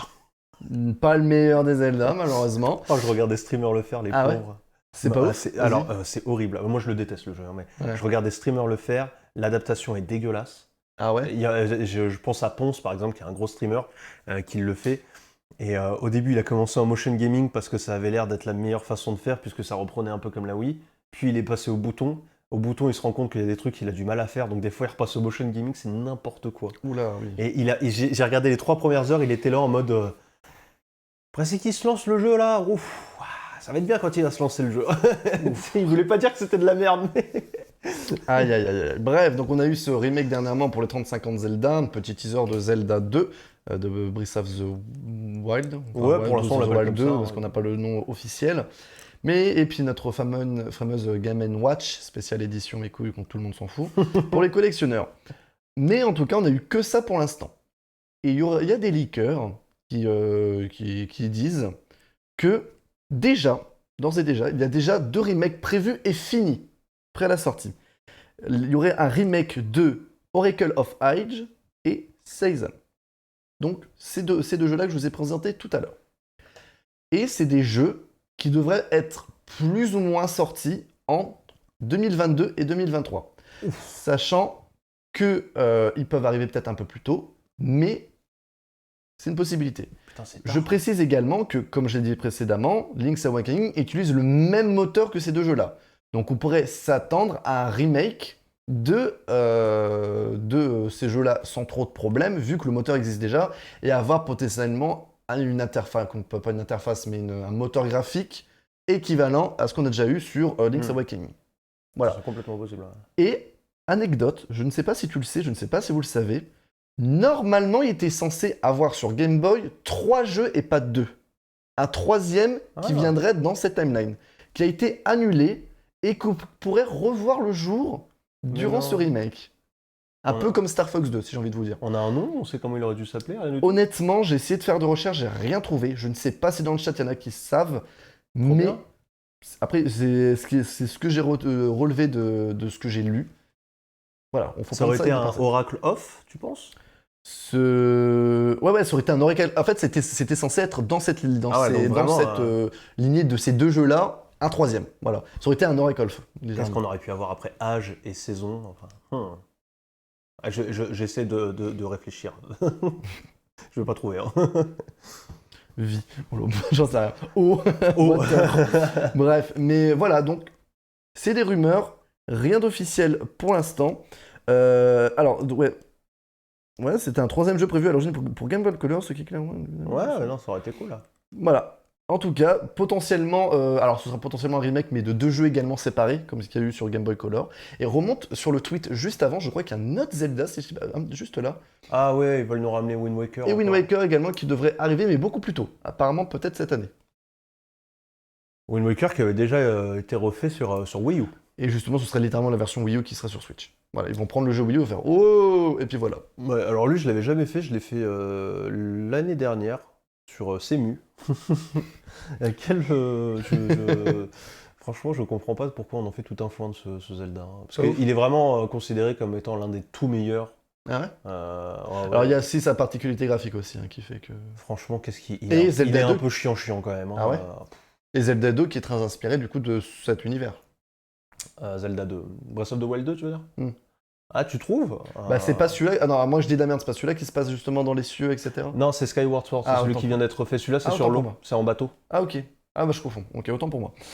Voilà pour cette petite news. Est-ce que le chat ça vous donne envie d'avoir un remake de Oracle of Age et Oracle of Season ou pas du tout? Et toi? Moi, je suis ultra chaud parce que c'est des deux jeux d'ailleurs que je crois je les ai jamais finis parce que je les trouvais trop durs petits. C'est sorti en 2001, j'avais 6 ans. Donc c'était peut-être un peu galère. J'avais 1 an. et c'est vrai que j'ai galéré dessus, mais j'avais... comment dire, il me donnait un sentiment très bizarre, il me faisait un peu peur. Ah ouais? Ouais, je me souviens qu'il me faisait un peu peur, je sais pas trop pourquoi, de mémoire, moi j'avais Time, je crois, j'avais les deux en fait. Et Time avait ce côté où tu remontais dans le temps un petit peu, Oracle of Time. Ah ok, c'est un autre ça. Non, c'est Oracle of Age, pardon. Plutôt, putain, ouais. J'ai dit Time. J'étais en mode Time. Oracle of Age où tu remontais dans le temps et tu faisais des allers-retours et il y avait, évidemment, il y avait une époque délabrée complètement. Je sais pas, il avait ce côté un peu...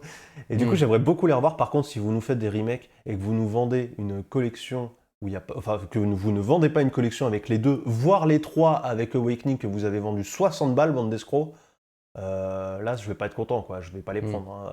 S'ils font chaque jeu à 60 balles et que pour avoir les 3 Zelda remake, du coup, tu fais 60 plus 60, 120, plus 60, 180 euros.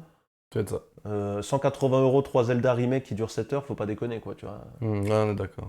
Donc, on veut Twilight Princess ou rien comme remake, ouais. C'est la version qui est toujours pas annoncée, malheureusement pour l'instant, pas de leak. On peut remonter tout le tweet tout en haut, c'est un mec qui revient sur tous les leaks qu'il pourrait potentiellement avoir sur Switch ou les nouveaux jeux, hein, avec un... je crois que c'est littéralement la personne que j'avais déjà parlé.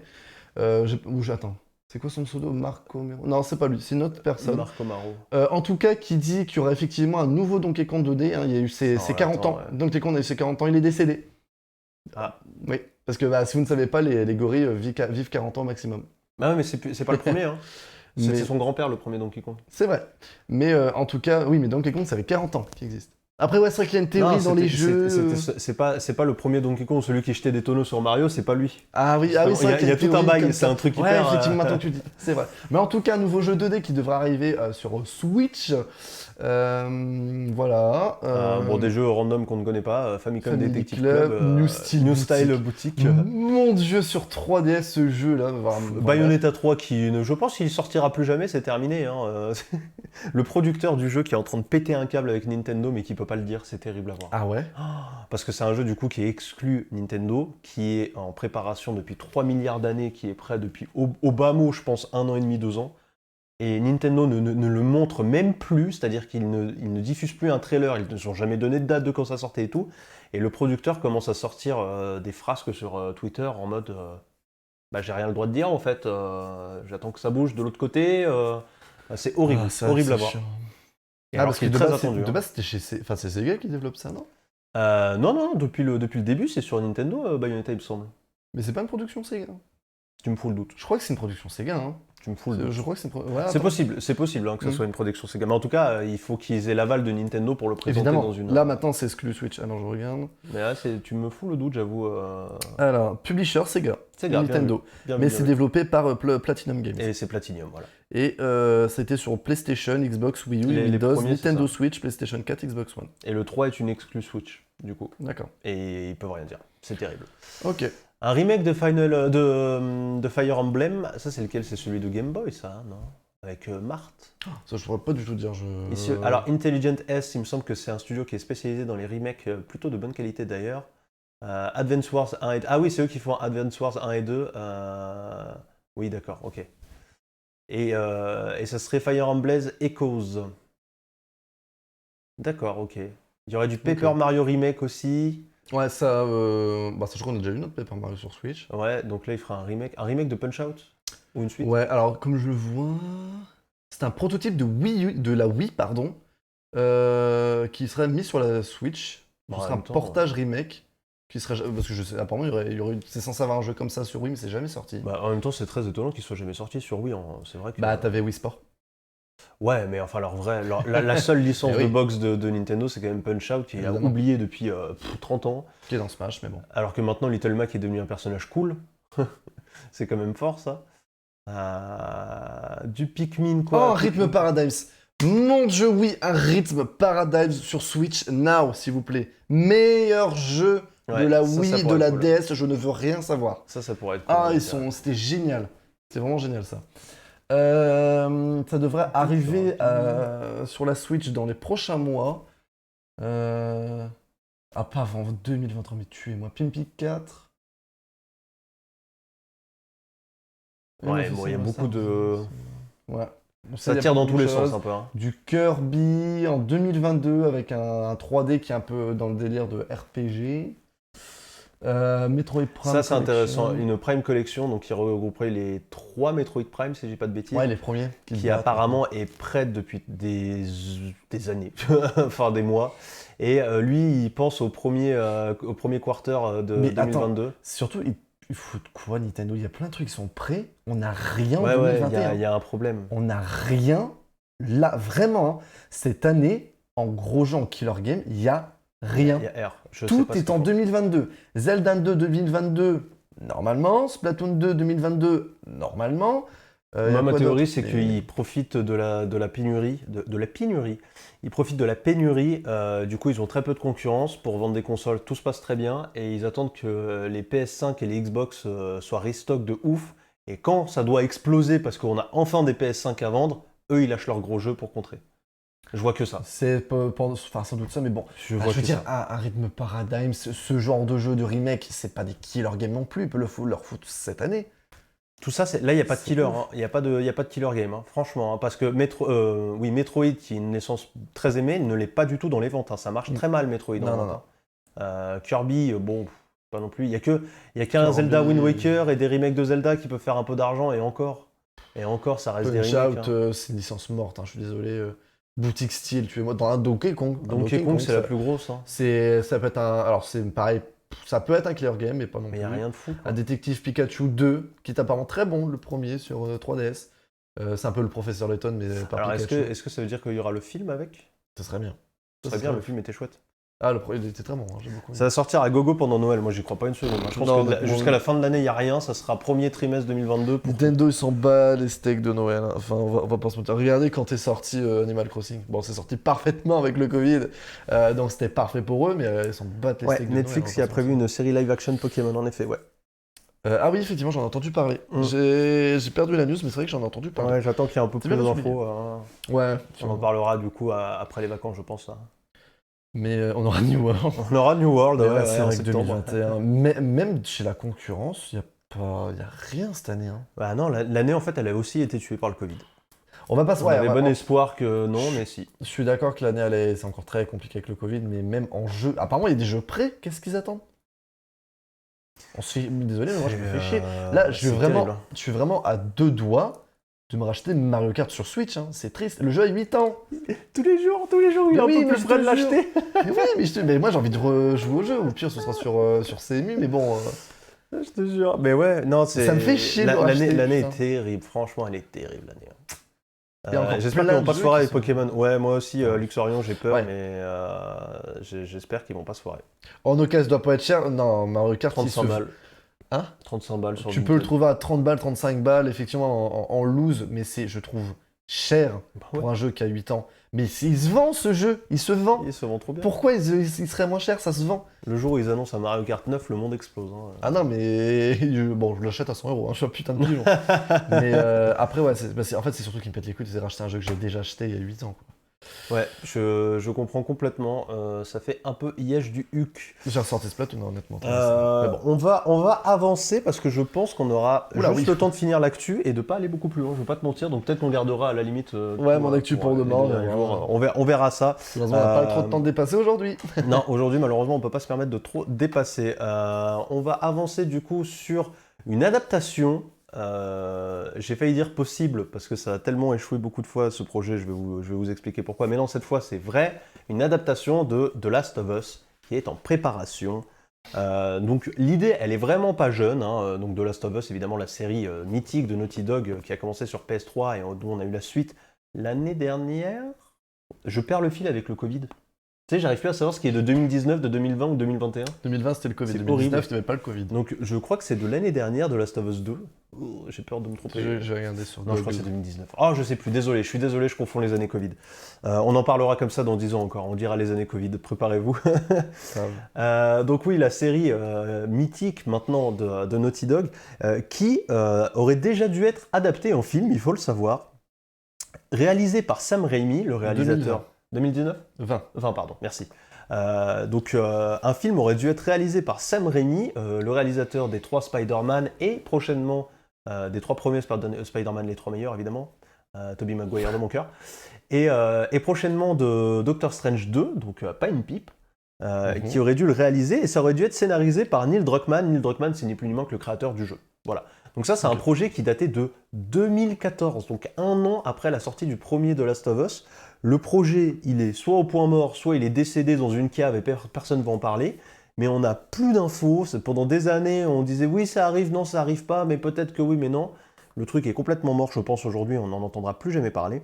Il y a aussi un court-métrage d'animation qui a été annulé par Sony. Donc c'est un peu comme une Uncharted, j'ai envie de vous dire. Hein. C'est ces licences qui doivent arriver au cinéma et qui galèrent comme pas possible pour débarquer, qui se font rebooter la tronche 400 fois, le réalisateur, ils ont changé 7 fois, ils ne savent plus quoi en faire. Et ça partait un peu comme ça pour The Last of Us, malheureusement. Mais là, on a un projet solide depuis quelques temps qui a été annoncé en mars 2020, donc ça fait quand même une bonne année, mais Covid is Covid, hein, forcément. Et ce projet est soutenu par HBO. Alors HBO, qu'est-ce que c'est? Si vous ne connaissez pas, c'est un network américain. Ce qu'on appelle un network, c'est une chaîne, on va dire, américaine. C'est un peu plus gros qu'une chaîne, c'est un groupe plutôt. TF1, genre groupe TF1. Voilà, c'est le groupe M6, Canal. C'est le groupe Canal, groupe M6, groupe TF1 qui regroupe plusieurs chaînes. Ouais. Mais je pense que Canal, avec leur production de séries, c'est ce qui ressemble le plus à un network américain. Et c'est un très très beau network HBO pour le coup qui fait des très beaux projets. Game of Thrones, c'est eux. Game of Thrones, putain, c'est pas possible. Faut que j'arrête de regarder Game of Thrones, le jeu de plateau, je me trompe tout le temps maintenant. Game of Thrones, pardon. C'est eux, donc vous voyez le genre de projet qu'ils aiment bien soutenir, des grosses productions. Et cette fois-ci, ils se lancent cœurs et âme dans The Last of Us. Le tournage a débuté ce mois-ci à Calgary, en Alberta, donc au Canada, et devrait durer jusqu'à juin 2022. Donc on a un tout petit peu moins d'un an de tournage pour 10 épisodes. Et la série elle-même est prévue pour 2022. On peut imaginer, ça s'est déjà vu, hein, je pense pas que ça sera le cas là, mais rêvons, une série qui commence à sortir alors que les derniers épisodes n'ont pas fini d'être tournés, ça arrive souvent. C'est souvent sur des séries fleuves plutôt, ou des séries de 23 épisodes que sur des séries de 10, puisque là on parle de 10 épisodes. Mais imaginons, alors pour être sûr, on va parier sur fin 2022. Voilà, comme ça on est tranquille. Et très certainement, ça serait sur HBO Max. Mais du coup, ça laisse une bonne grosse question. Qu'est-ce qu'on va faire en France puisque HBO Max n'existe pas. Aujourd'hui, c'est Orange, OCS, du coup, qui récupère la majorité des projets HBO, mais pas tout. Enfin, il y a une espèce de gloubi-boulga, on ne sait pas où ça va finir. Mais bon, peut-être que d'ici l'année prochaine, peut-être que HBO Max arrivera en France. Je ne sais pas. Je vais vous faire un tout petit point histoire sur qu'est-ce que c'est quand même de Last of Us. Vous allez voir, ça prend 3 lignes, on va pas aller très loin. Certains d'entre vous connaissent peut-être. En même temps, je vais vous passer des images de l'introduction du 1 qui avait marqué beaucoup de personnes à la sortie parce que la réalisation était vraiment très chouettos. On parle de 2013, hein, ça fait quand même un petit moment maintenant, je vous mets pas le son. Donc The Last of Us raconte le périple au cœur des États-Unis en ruine de Joel, un cinquantenaire qui a perdu sa fille, et d'Ellie, une jeune adolescente âgée de 14 ans qui cache un lourd secret. Voilà, comme ça on est très large. Là vous voyez, c'est Joel qu'on voit au bureau et sa fille. Spoiler alert, je vous l'ai dit dans la première phrase, elle va pas bien finir sa fille. C'est littéralement les premières minutes du jeu, hein. J'ai rien spoilé, je vous rassure. Et là on est au tout début de l'histoire, avant que la pandémie se propage, puisque le jeu se déroule dans un mode post-apocalyptique après la pandémie provoquée par les cordyceps. Donc c'est un virus qui se propage à cause de champignons qui va ravager le monde. D'ailleurs, le jeu se déroule en 2013, donc à l'année de sortie du jeu, ou plus exactement, vous allez voir, ça se déroule en 2013, c'est le tout début de l'histoire, et en fait, vous êtes juste à côté du début oui, un champignon qui existe réellement, c'est bien vrai, Grumus, tu as raison. Le jeu commence au centre névralgique de l'épidémie un petit peu, et en fait vous allez faire un bond de 20 ans dans le passé après la fin de cette scène d'introduction, que je vais un petit peu skipper pour que vous voyez un peu les moments intéressants. Donc là en fait le frère de Joël est venu chercher Joël et sa fille, vous partez avec lui, vous essayez de fuir la ville. C'est un peu le merdier, vous vous êtes fait attaquer par votre voisin juste avant, c'est ça qu'on a vu. Et vous allez vite comprendre que pour fuir la ville, c'est un petit peu compliqué, je vais avancer un peu, puisque tout le monde a la même idée que vous, évidemment, et donc vous allez vous retrouver dans un bon gros bouchon des familles. Ça fait très classique aujourd'hui, mais en 2013, dans le jeu vidéo, je vous assure que la réalisation, elle mettait une bonne grosse baffe dans la tronche quand même. On avait vraiment l'impression de regarder un film, et c'est tout l'intérêt. Donc voilà, on voit les premiers patients qui s'échappent de l'hôpital et qui foutent un peu le merdier. On va essayer de se barrer, blablabla. Voilà, le bordel dans la ville. Cette introduction, elle a vraiment marqué pas mal de gens. Et elle était déjà très cinématographique. C'est ça qui est intéressant. Puisque, du coup, qu'est-ce que va proposer la série ? C'est un peu la question qu'on se pose avec un jeu qui est déjà si scénarisé, qui est relativement linéaire. C'était un semi-monde ouvert, mais c'était bien plus scénarisé qu'autre chose. C'est très bien foutu, hein. Moi, c'est un jeu qui malheureusement n'a pas réussi à me marquer, mais qu'aujourd'hui j'aimerais beaucoup refaire, et j'ai pas fait le 2, et j'aimerais beaucoup me refaire le 1 avant de refaire le 2. Je pense que j'étais pas dans le bon mood quand je l'ai fait en 2015, un truc comme ça, tu vois. Mais aujourd'hui, j'accepterais plus qu'on me raconte une histoire qu'avant, je pense aussi. Je me sentais un peu limité, un peu, ah d'accord, mais laisse-moi sortir de ce couloir. C'est un truc qui fait fort série. Ouais. Bah la preuve, tu as Il y a du QTE partout. Du QTE, etc. Donc c'est une histoire interactive, pratiquement. Finalement, c'est vrai qu'on est sur un entre-deux, exactement, ouais, entre une histoire interactive et quand même un jeu de shoot, hein. Ça reste quand même un peu la patte Uncharted, hein, si vous connaissez, on est quand même plutôt là-dedans. Et ça marche très bien. Mais la question, c'est qu'est-ce que ça va raconter la série, du coup ? Alors, on sait déjà qu'elle couvrira les événements du premier jeu, de ce jeu-là, et exclusivement de ce jeu-là. Ça a déjà été dit. Petite question en parallèle, est-ce que ça inclura le DLC Left Behind qui servait de préquel ou pas ? Ça, on ne sait pas. Mais voilà, le but, donc, c'est de raconter ces événements avec un point de vue légèrement différent et surtout de faire connaître l'histoire au plus grand nombre. On n'est pas là pour parler aux fans. Les fans connaissent le jeu. On veut faire comprendre que The Last of Us, c'est bien. En gros, je pense qu'on peut le prendre comme ça. Et c'est d'ailleurs un peu ce qui fait peur aux fans, puisqu'ils connaissent les adaptations un peu foirax dans le jeu vidéo. On en a eu quelques-unes. Et surtout quand tu as un bon matériel de base, bordel de merde, écoute ce matériel et refais-le. C'est pas grave si t'as pas d'idée. T'es pas obligé de nous faire une Assassin's Creed qui prend un matériel de base qui, honnêtement, je vous assure que l'histoire d'Assassin's Creed est vraiment pas mauvaise quand tu la regardes en détail et que tu skippes le côté un peu on va tuer des gens à droite à gauche.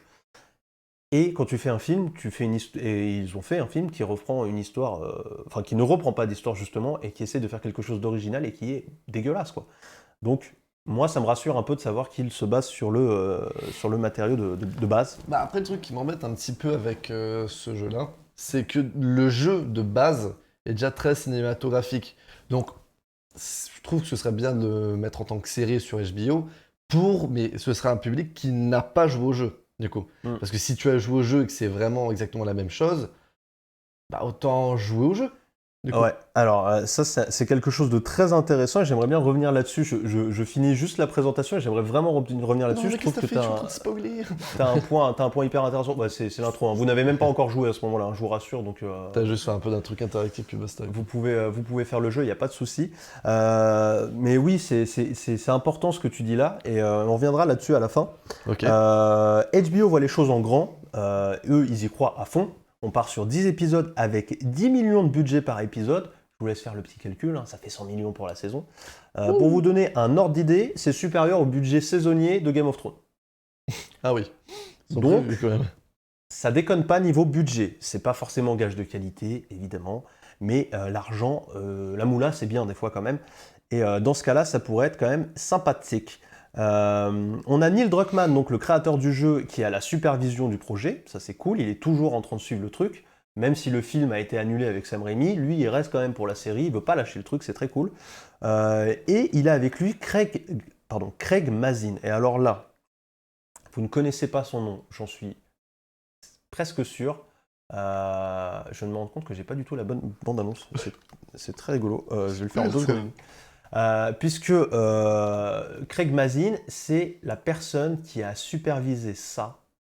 Et ça, c'est la meilleure chose que j'ai vue.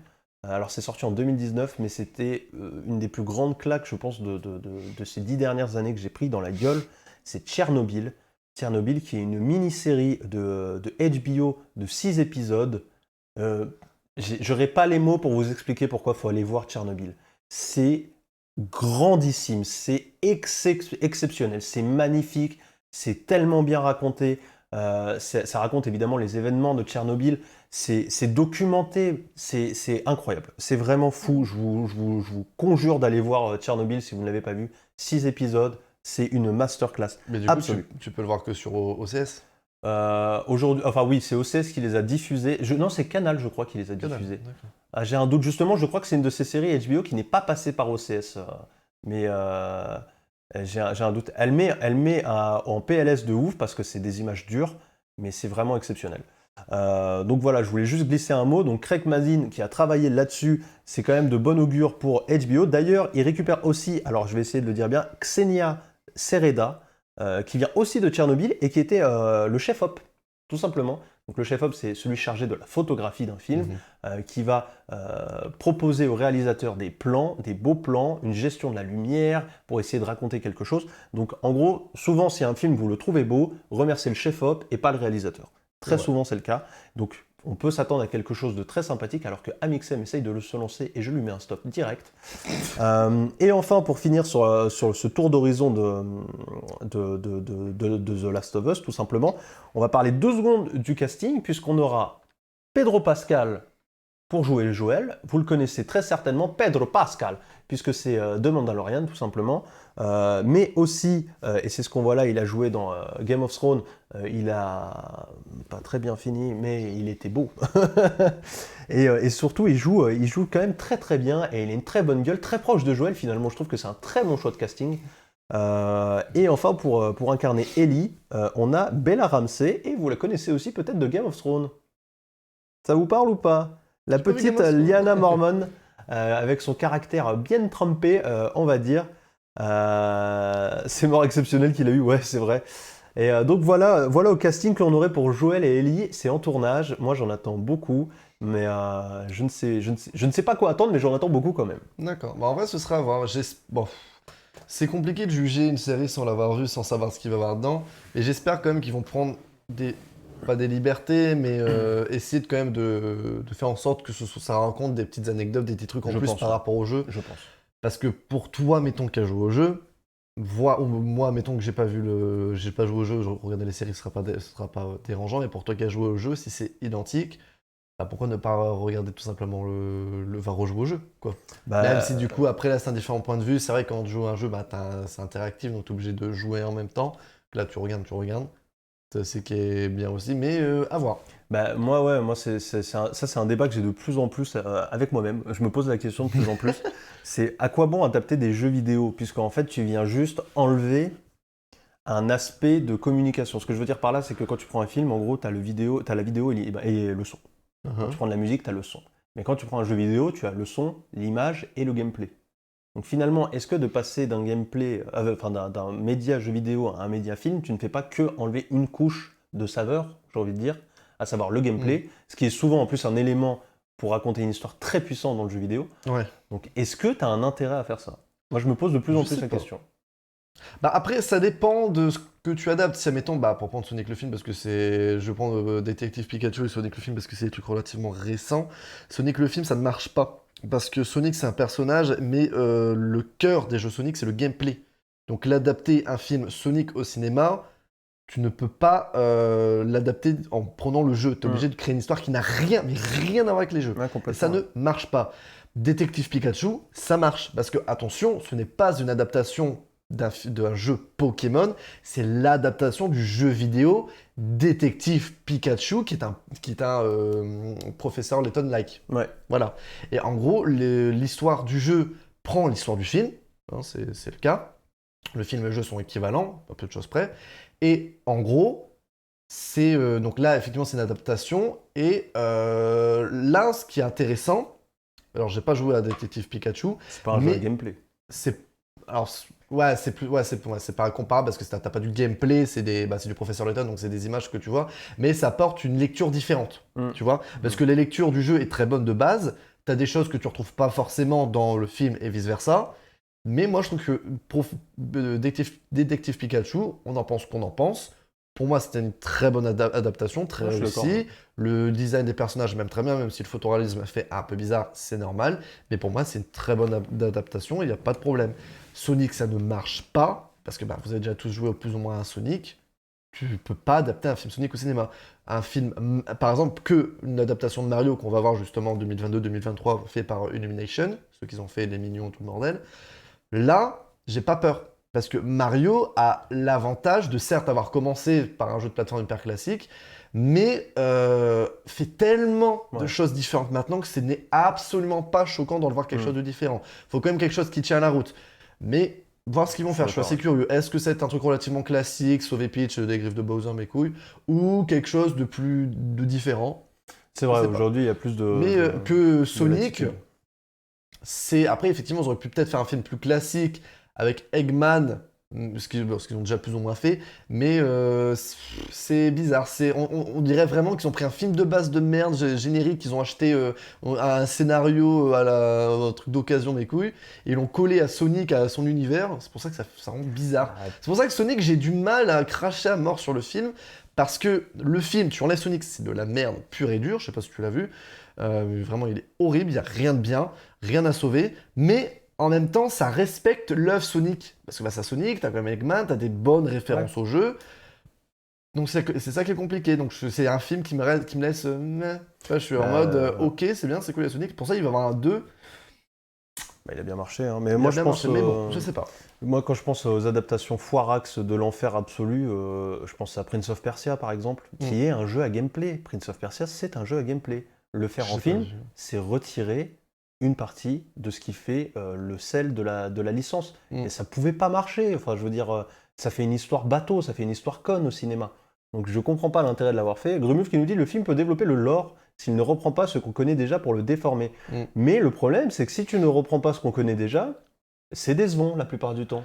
Parce que c'est mal supervisé, parce que c'est fait à la hollywoodienne, on va pas se mytho, où tout ce qui les intéresse, c'est d'essayer d'attirer les fans dans la salle, et c'est terrible. Bah, c'est terrible. Le problème, pour prendre le problème de Détective Pikachu et de Sonic, c'est que Détective Pikachu est très référencé et il faut connaître les Pokémon de base et il faut connaître l'univers. C'est pour ça qu'il a moins bien marché par rapport à Sonic, qui a mieux marché parce que c'est un film. Si tu n'as pas joué au jeu Sonic, tu t'en fous. Tu comprends parfaitement l'histoire. Et c'était des petites références qui sont sympas, même si c'est pas suffisant que Détective Pikachu, tu n'as pas joué au jeu, surtout des jeux Pokémon aussi, surtout si tu ne connais pas le lore de Pokémon. Genre j'ai montré le Détective Pikachu à ma mère, elle a rien compris. Ce qui est normal. Elle a eu plus de mal à comprendre parce qu'en mode mais pourquoi les Pokémon ils font ça, pourquoi ils font ça? Parce que il faut avoir les rêves. C'est ça qui est compliqué aussi dans une adaptation. C'est qu'il faut trouver un juste milieu entre sur le fait de respecter l'œuvre et de prendre en compte ça et le fait de le rendre public et compréhensible à tous. C'est ça aussi qui est compliqué. Et puis pareil, il y a plein de choses qui rentrent en compte. Est-ce que c'est adaptable? Est-ce que c'est pas adaptable? C'est pour ça que Mario en animation, heureusement, j'ai hâte de voir ça. Et voir Mario parler, ça fait bizarre. Ouais, moi, il y en a plein. Je veux voir Bowser parler, moi. En fait, je me retrouve aussi dans ce moment où en fait, j'ai envie qu'il y a des séries, j'aimerais bien les voir adaptées. Je pense à Mass Effect, je pense à God of War. Il y a eu The Witcher d'ailleurs. Ouais, malheureusement. Ouais. Mais bon. Netflix. Hein. Et d'ailleurs, je pense que là, on va voir la différence entre un vrai network qui sait faire des choses bien et Netflix de merde. Et honnêtement, je pense qu'on verra vraiment la différence de qualité entre The Witcher et The Last of Us. Là, je pense qu'on va vraiment voir pourquoi Netflix, c'est pas ouf. Vraiment. Je pense qu'ils vont prendre une tarte dans la gueule. Mais il y a Mass Effect et God of War en tête de liste que j'aimerais bien voir adaptés. Mais en fait, je me dis, j'ai envie de les voir adaptés parfaitement comme le jeu vidéo parce que l'histoire du jeu vidéo me plaît. Pour en fait montrer aux gens qui n'iraient pas faire les jeux vidéo, bah regarde, tu vois, c'est bien. Donc c'est comme si j'essayais de faire valider le fait que j'aime bien quelque chose, tu vois ce que je veux dire? Mais en fait, faites les jeux si vous voulez comprendre pourquoi c'est bien. Je sais pas. Voilà, il y a un espèce de débat dans ma tête. Ouais, c'est compliqué, mais très honnêtement, pour Mario, garde mes réserves. Hein? T'as dit quoi? Mario, c'est ok, ça va. Je garde mes réserves, mais sachant que c'est fait par Illumination, on n'est pas chez des amateurs, ils ont fait... D'ailleurs, ça appartient à Disney maintenant. Ah ouais? Bah oui, ça appartient à la Fox. Et la Fox s'est fait racheter par Disney. Putain, donc, techniquement, Mario sera un film Disney. Donc, est-ce que Disney va pas être... Oh, bah attends, on va mettre le logo Disney, là. Bref, ce genre de problème. Mais les studios Illumination restent Illumination. Donc ils sont dépendants de Disney, mais tu as leur catalogue sur Disney+, c'est pour ça que je dis ça. Mais ils ont en train de faire L'Âge de glace, ils ont fait les Moi moche et méchant. D'ailleurs, anecdote assez drôle, tu as les Moi moche et méchant, tout ça sur Netflix. Par contre, tout ce qui est... je veux dire L'Âge de glace, tu l'as sur Disney+. Ah ouais, c'est marrant. C'est ça qui est assez drôle. Mais en tout cas, on n'est pas chez les amateurs, et honnêtement, Nintendo, les connaissant... ils vont être derrière le projet, ils vont être en mode alors si c'est de la merde, c'est mort, on le sort pas. Ah ouais, Nintendo ils font très attention à leur image. Et aucun souci avec Nintendo. Pour moi, je pense, et j'aime beaucoup la patte graphique, enfin le style qu'a justement Illumination, et je trouve que ça me collerait très très bien, mieux qu'un Disney sur un Mario, honnêtement. Oui. Je trouve que ça collerait hyper bien. Et potentiellement dans le futur, un film Zelda. Alors ça c'est en discussion chez Netflix depuis 1000 ans, il devait y avoir une série Zelda. En plus, même Star Fox. Je crois qu'elle a été annulée. Star Fox aussi, hein. Ouais, avec ça il y avait Star Fox, et je crois qu'il y avait aussi un autre jeu, chose assez drôle. En même temps, Fox McCloud, il a la gueule pour être mythique. Hein. Ah bah non, c'est une putain de clique, hein, Star Fox. Je suis seul à vouloir un film à 10 bouts, moi je voudrais un slasher à 10 bouts. Où tu crois que tout est cool et en fait tout le monde se fait fumer. Ah ouais, non mais moi je veux un film d'horreur Dora. Hein, ah ouais, oh putain, un film d'horreur Dora. Ah, ce serait énorme, non mais je suis sûr. Imagine le shipper flippant, c'est très très grand dans la forêt comme ça qui se... D'ailleurs, anecdote, on va parler de Dora le film, parce que vu que je suis con, j'ai vu ce film. Est-ce que vous savez qu'il y avait un film live action de Dora? Oui. Ouais, c'est de la merde. Est-ce que c'est étonnant? Pas du tout. Je me souviens que Dora était très malaisante dans sa tenue. Vraiment, je trouvais que ça collait pas. C'était genre. Honnêtement, le film est relou. C'est chiant. Flipper, oui. Non. Shipper. Shipper apparaît 2 secondes et demie dans tout le film. Il est pas introduit. Mais il y a Diego. Il y a son cousin Diego ou pas? Ouais. Attends. Il y a Diego. Oui, il y a Diego, mais Diego avec les mon panthères. cerveau a supprimé le film. Je sais même plus c'est quoi, mais Mon cerveau a mourir. supprimé le film. C'est chiant. Et il y a un putain de film, Woody Woodpecker, je l'ai pas encore vu. Oh, ça a l'air... l'enfer. J'ai vu la bande-annonce, j'avais mal à la tête. Mais alors voir le film, parce que c'est insupportable, c'est vraiment... Tu vois, mettons, ceux qui font les clés, ouh, les clés, ça, tout le film. Le personnage, il est tout le temps hyper actif, faire plein de trucs. C'est Sonic fois 1000. Non mais Woody Woodpecker, c'est typiquement un héros américain, c'est-à-dire qu'il est détestable, Il il est fait tout le temps du bruit. Insupportable, mais Tu lui donnerais une arme à feu, il tirerait partout, c'est... Ah, putain, Ah, non, je mais déteste. c'est vraiment l'enfer. Un film Marcelino, Ah, Marcelino Panivino. Ah, quel c'est enfer. triste, mais ça peut te faire une putain d'adaptation. Hein. Oui, Marcelino, Ah, je pense que c'est- c'est vraiment une super idée en vrai. Ah ouais, mais ça va être triste. Bah moi, je te vois les pigeons qui sont venus voir le film. Ah non, je vais pas été le voir. Mais ah non, c'est... T'as pris la mer avec ton équipage de pirates? Oui. Non, mais vraiment. Après, les adaptations, mais... Ouais, non, franchement, hâte de voir Mario. Et franchement, s'il y aura une putain de... Après, bon... Peut-être que Nintendo se demande oula, Netflix, c'est pas ouf pour les adaptations. Bon, on va peut-être passer par là. Je pense qu'ils prennent la température avec Mario. Ils peuvent, franchement, s'ils font un truc bien, ils peuvent avoir un putain de succès. Je pense que... Et franchement, avoir derrière un live action de Zelda, ce serait... Bah, franchement, moi c'est terrible ce que je vais dire, hein, mais je me demande de plus en plus si t'as pas raison que Nintendo, ils ont vu le travail de Netflix, ils ont fait « Oh, Nani Kore,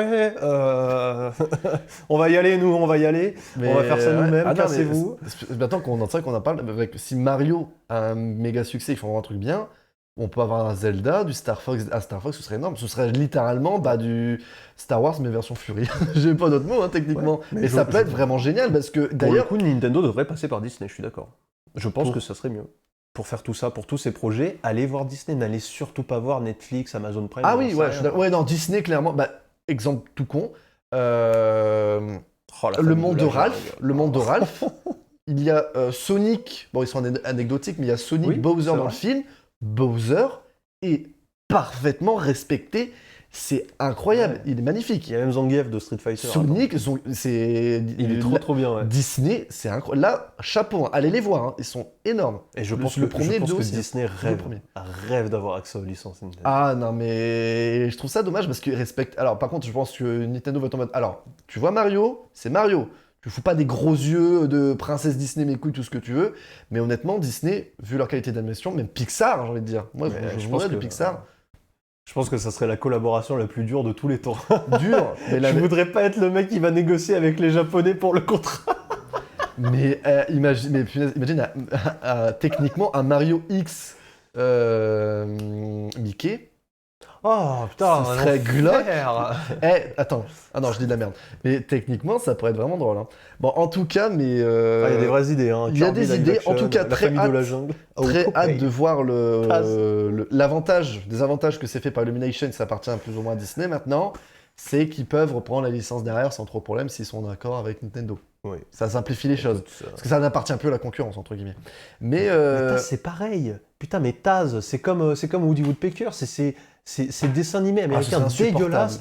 Comment tu peux te faire dire, tu vois, on va faire un dessin animé, on va mettre un héros, il est insupportable, il fait tout le temps du bruit. Ça marche qu'avec des putains d'américains, ça, c'est pas possible. C'est les gars sont des rigolos. Mais Et tu voilà, m'étonnes, c'est ils sont tout. gavés à la merde, comment ça s'appelle, la pâte à tartiner de mes couilles. Comment ça s'appelle, putain. Ah oui, oublié. j'ai oublié aussi. Voilà, je suis pas assez américain. Le peanut butter, j'ai pas Ouais, le- voilà, au j'ai peanut pas le- butter, à la confiture, les gamins, j'ai ils pas la sont traduction. sous extasie sucrée. Évidemment qu'ils aiment bien Taz. Jim Carrey serait parfait dedans. Il était parfait dans Sonic. Il joue extrêmement bien. Hein. Bah, Bon, il paraît qu'il aide bien le film. Hein. Bah, Jim Carrey. Jim Carrey, quand il est là, il sauve tout. Hein. Désolé. Hein. C'est clair. Jim Carrey quand même. Mais non, vraiment, hâte de voir le film Mario. Et moi, je dis que si ça marche bien, on est prêt à avoir plus de licences Nintendo Cinéma. Ouais. Et ce serait génial. De toute façon, Nintendo, là, clairement, ils sont dans une optique à s'ouvrir de plus en plus. Hein. Là, avec la Switch, ils sont en train de vraiment rentrer, ils sont vraiment ouverts de plus en plus. Et avec leur licence, clairement, là, ils sont en mode, ils viennent de faire un parc d'attractions, ils ont commencé, ils sont en train de faire des films. D'ailleurs, anecdote pour revenir sur Star Fox, si vous ne savez pas, quand la sortie de Star Fox Zero sur Wii U, jeu qui est très moyen, voire pas terrible, voire nul, il y a eu une animation qui est sortie sur YouTube gratuitement. Vous pouvez aller la voir en VO, en VF. Ça dure 20 minutes et c'est dans un style un peu manga, enfin animé ouais. du coup. Et c'est très sympa. Franchement, c'est assez simple. Ça reprend le premier niveau du jeu. Et honnêtement, je l'ai vu, j'étais en mode, bah, qu'est-ce que vous attendez pour en faire une série? C'est super en vrai. Allez le voir. En vrai, mets-le en fond, puis on peut voir vite fait. Ça arrivera un jour, je pense. Bah, le problème, c'est que c'est un truc qui est sorti en 2016-2015 maintenant. Hein, Non, donc, mais Star Fox, il faut mais déjà oui. qu'il fasse un retour, je sais pas, Tu les, animation, je sais pas comment marquer. mais Star Fox 0, Animated. Ouais. Ou épisode, je sais pas. J'ai essayé l'épisode. Ouais, c'est celui-là. Celui-là? Ouais. Et honnêtement, Ah alors oui, le mais style, c'est vrai, je me souviens. le style graphique, Oh, il est hyper beau. il y a que 80 000 vues dessus, ce qui est vraiment vraiment pas beaucoup. Il est maxi beau, mais Le d'ailleurs, style alors, graphique est assez ouf quand même. Star Fox qui Enfin, avait du coup, ça, c'est qui a fini. déjà du coup travaillé avec Ubisoft. Ubisoft, qui est un éditeur de jeux vidéo, qui avait annoncé il y a des années que leur ambition c'était de partir dans le cinéma. Mhm. Et puis ils ont fait Assassin's Creed. Et puis ils ont vu les retours sur investissement médiocre pour un film de merde. Et on n'a plus jamais entendu parler de cette envie de faire du cinéma. Ce qui est dommage. Mais ça reviendra. Hein. Ubisoft, croyez-moi, leur licence, ils ont qu'une ambition, c'est de l'amener sur grand écran. Et ils vont pas s'arrêter là. Peut-être malheureusement, hein, c'est possible. Et, Après, clairement, l'animation, ce qu'il faut savoir, c'est que c'est vraiment un épisode pour la sortie du jeu. Donc c'est vraiment l'équipe Z hein, qui l'a fait. Hein. C'est vraiment deux pélos qui ont du tout animé. Mais moi, je trouve franchement, c'est assez cool. Quoi. Je te laisse avancer un petit peu dans l'épisode. Je vous conseille d'aller le 3D voir. pour pas goûter trop cher, normal. Voilà, franchement là, ça bouge bien. C'est hein. sympa, quoi. C'est stylé de ouf. Hein. Et puis attends, mais ils ont une tête à être stylés, tu vois. Ah ouais, non, mais Falco et... c'est des super... Bah, c'est une licence Nintendo que je te dise. C'est des personnages qui sont emblématiques, quoi. Franchement, ils sont stylés de ouf, les clébards. Ça fait un peu... Putain, alors maintenant que je le regarde, ça me fait grave penser à Beastars, je trouve. Ouais, bah l'animation me fait grave penser à Beastars, et puis surtout le style graphique, je vous jure. Ouais, la 3D ressemble beaucoup la à 3D 2D, quoi, ouais. En vrai, je vous le conseille, c'est sympa. Ça se laisse regarder, c'est 20 minutes, cool. Mais bon. Mais voilà, Rainbow Six pourrait être intéressant en film, je pense. Alors Rainbow Six, les Tom Clancy, c'est déjà une grosse licence de livres. Je vais repasser comme ça. De livres et de séries, entre autres.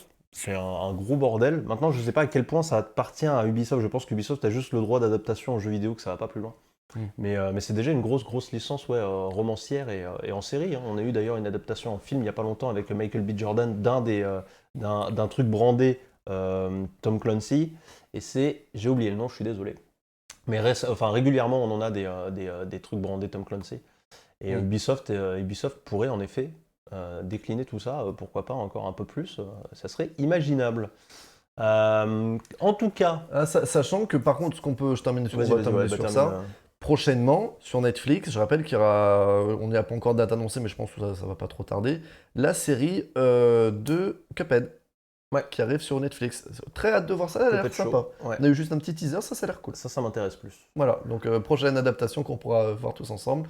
Et en tout cas, demain, je vais sûrement parler... parce que bon, j'avais encore une news, mais bon, là, on a bien dépassé, je la ferai demain, c'est pas grave.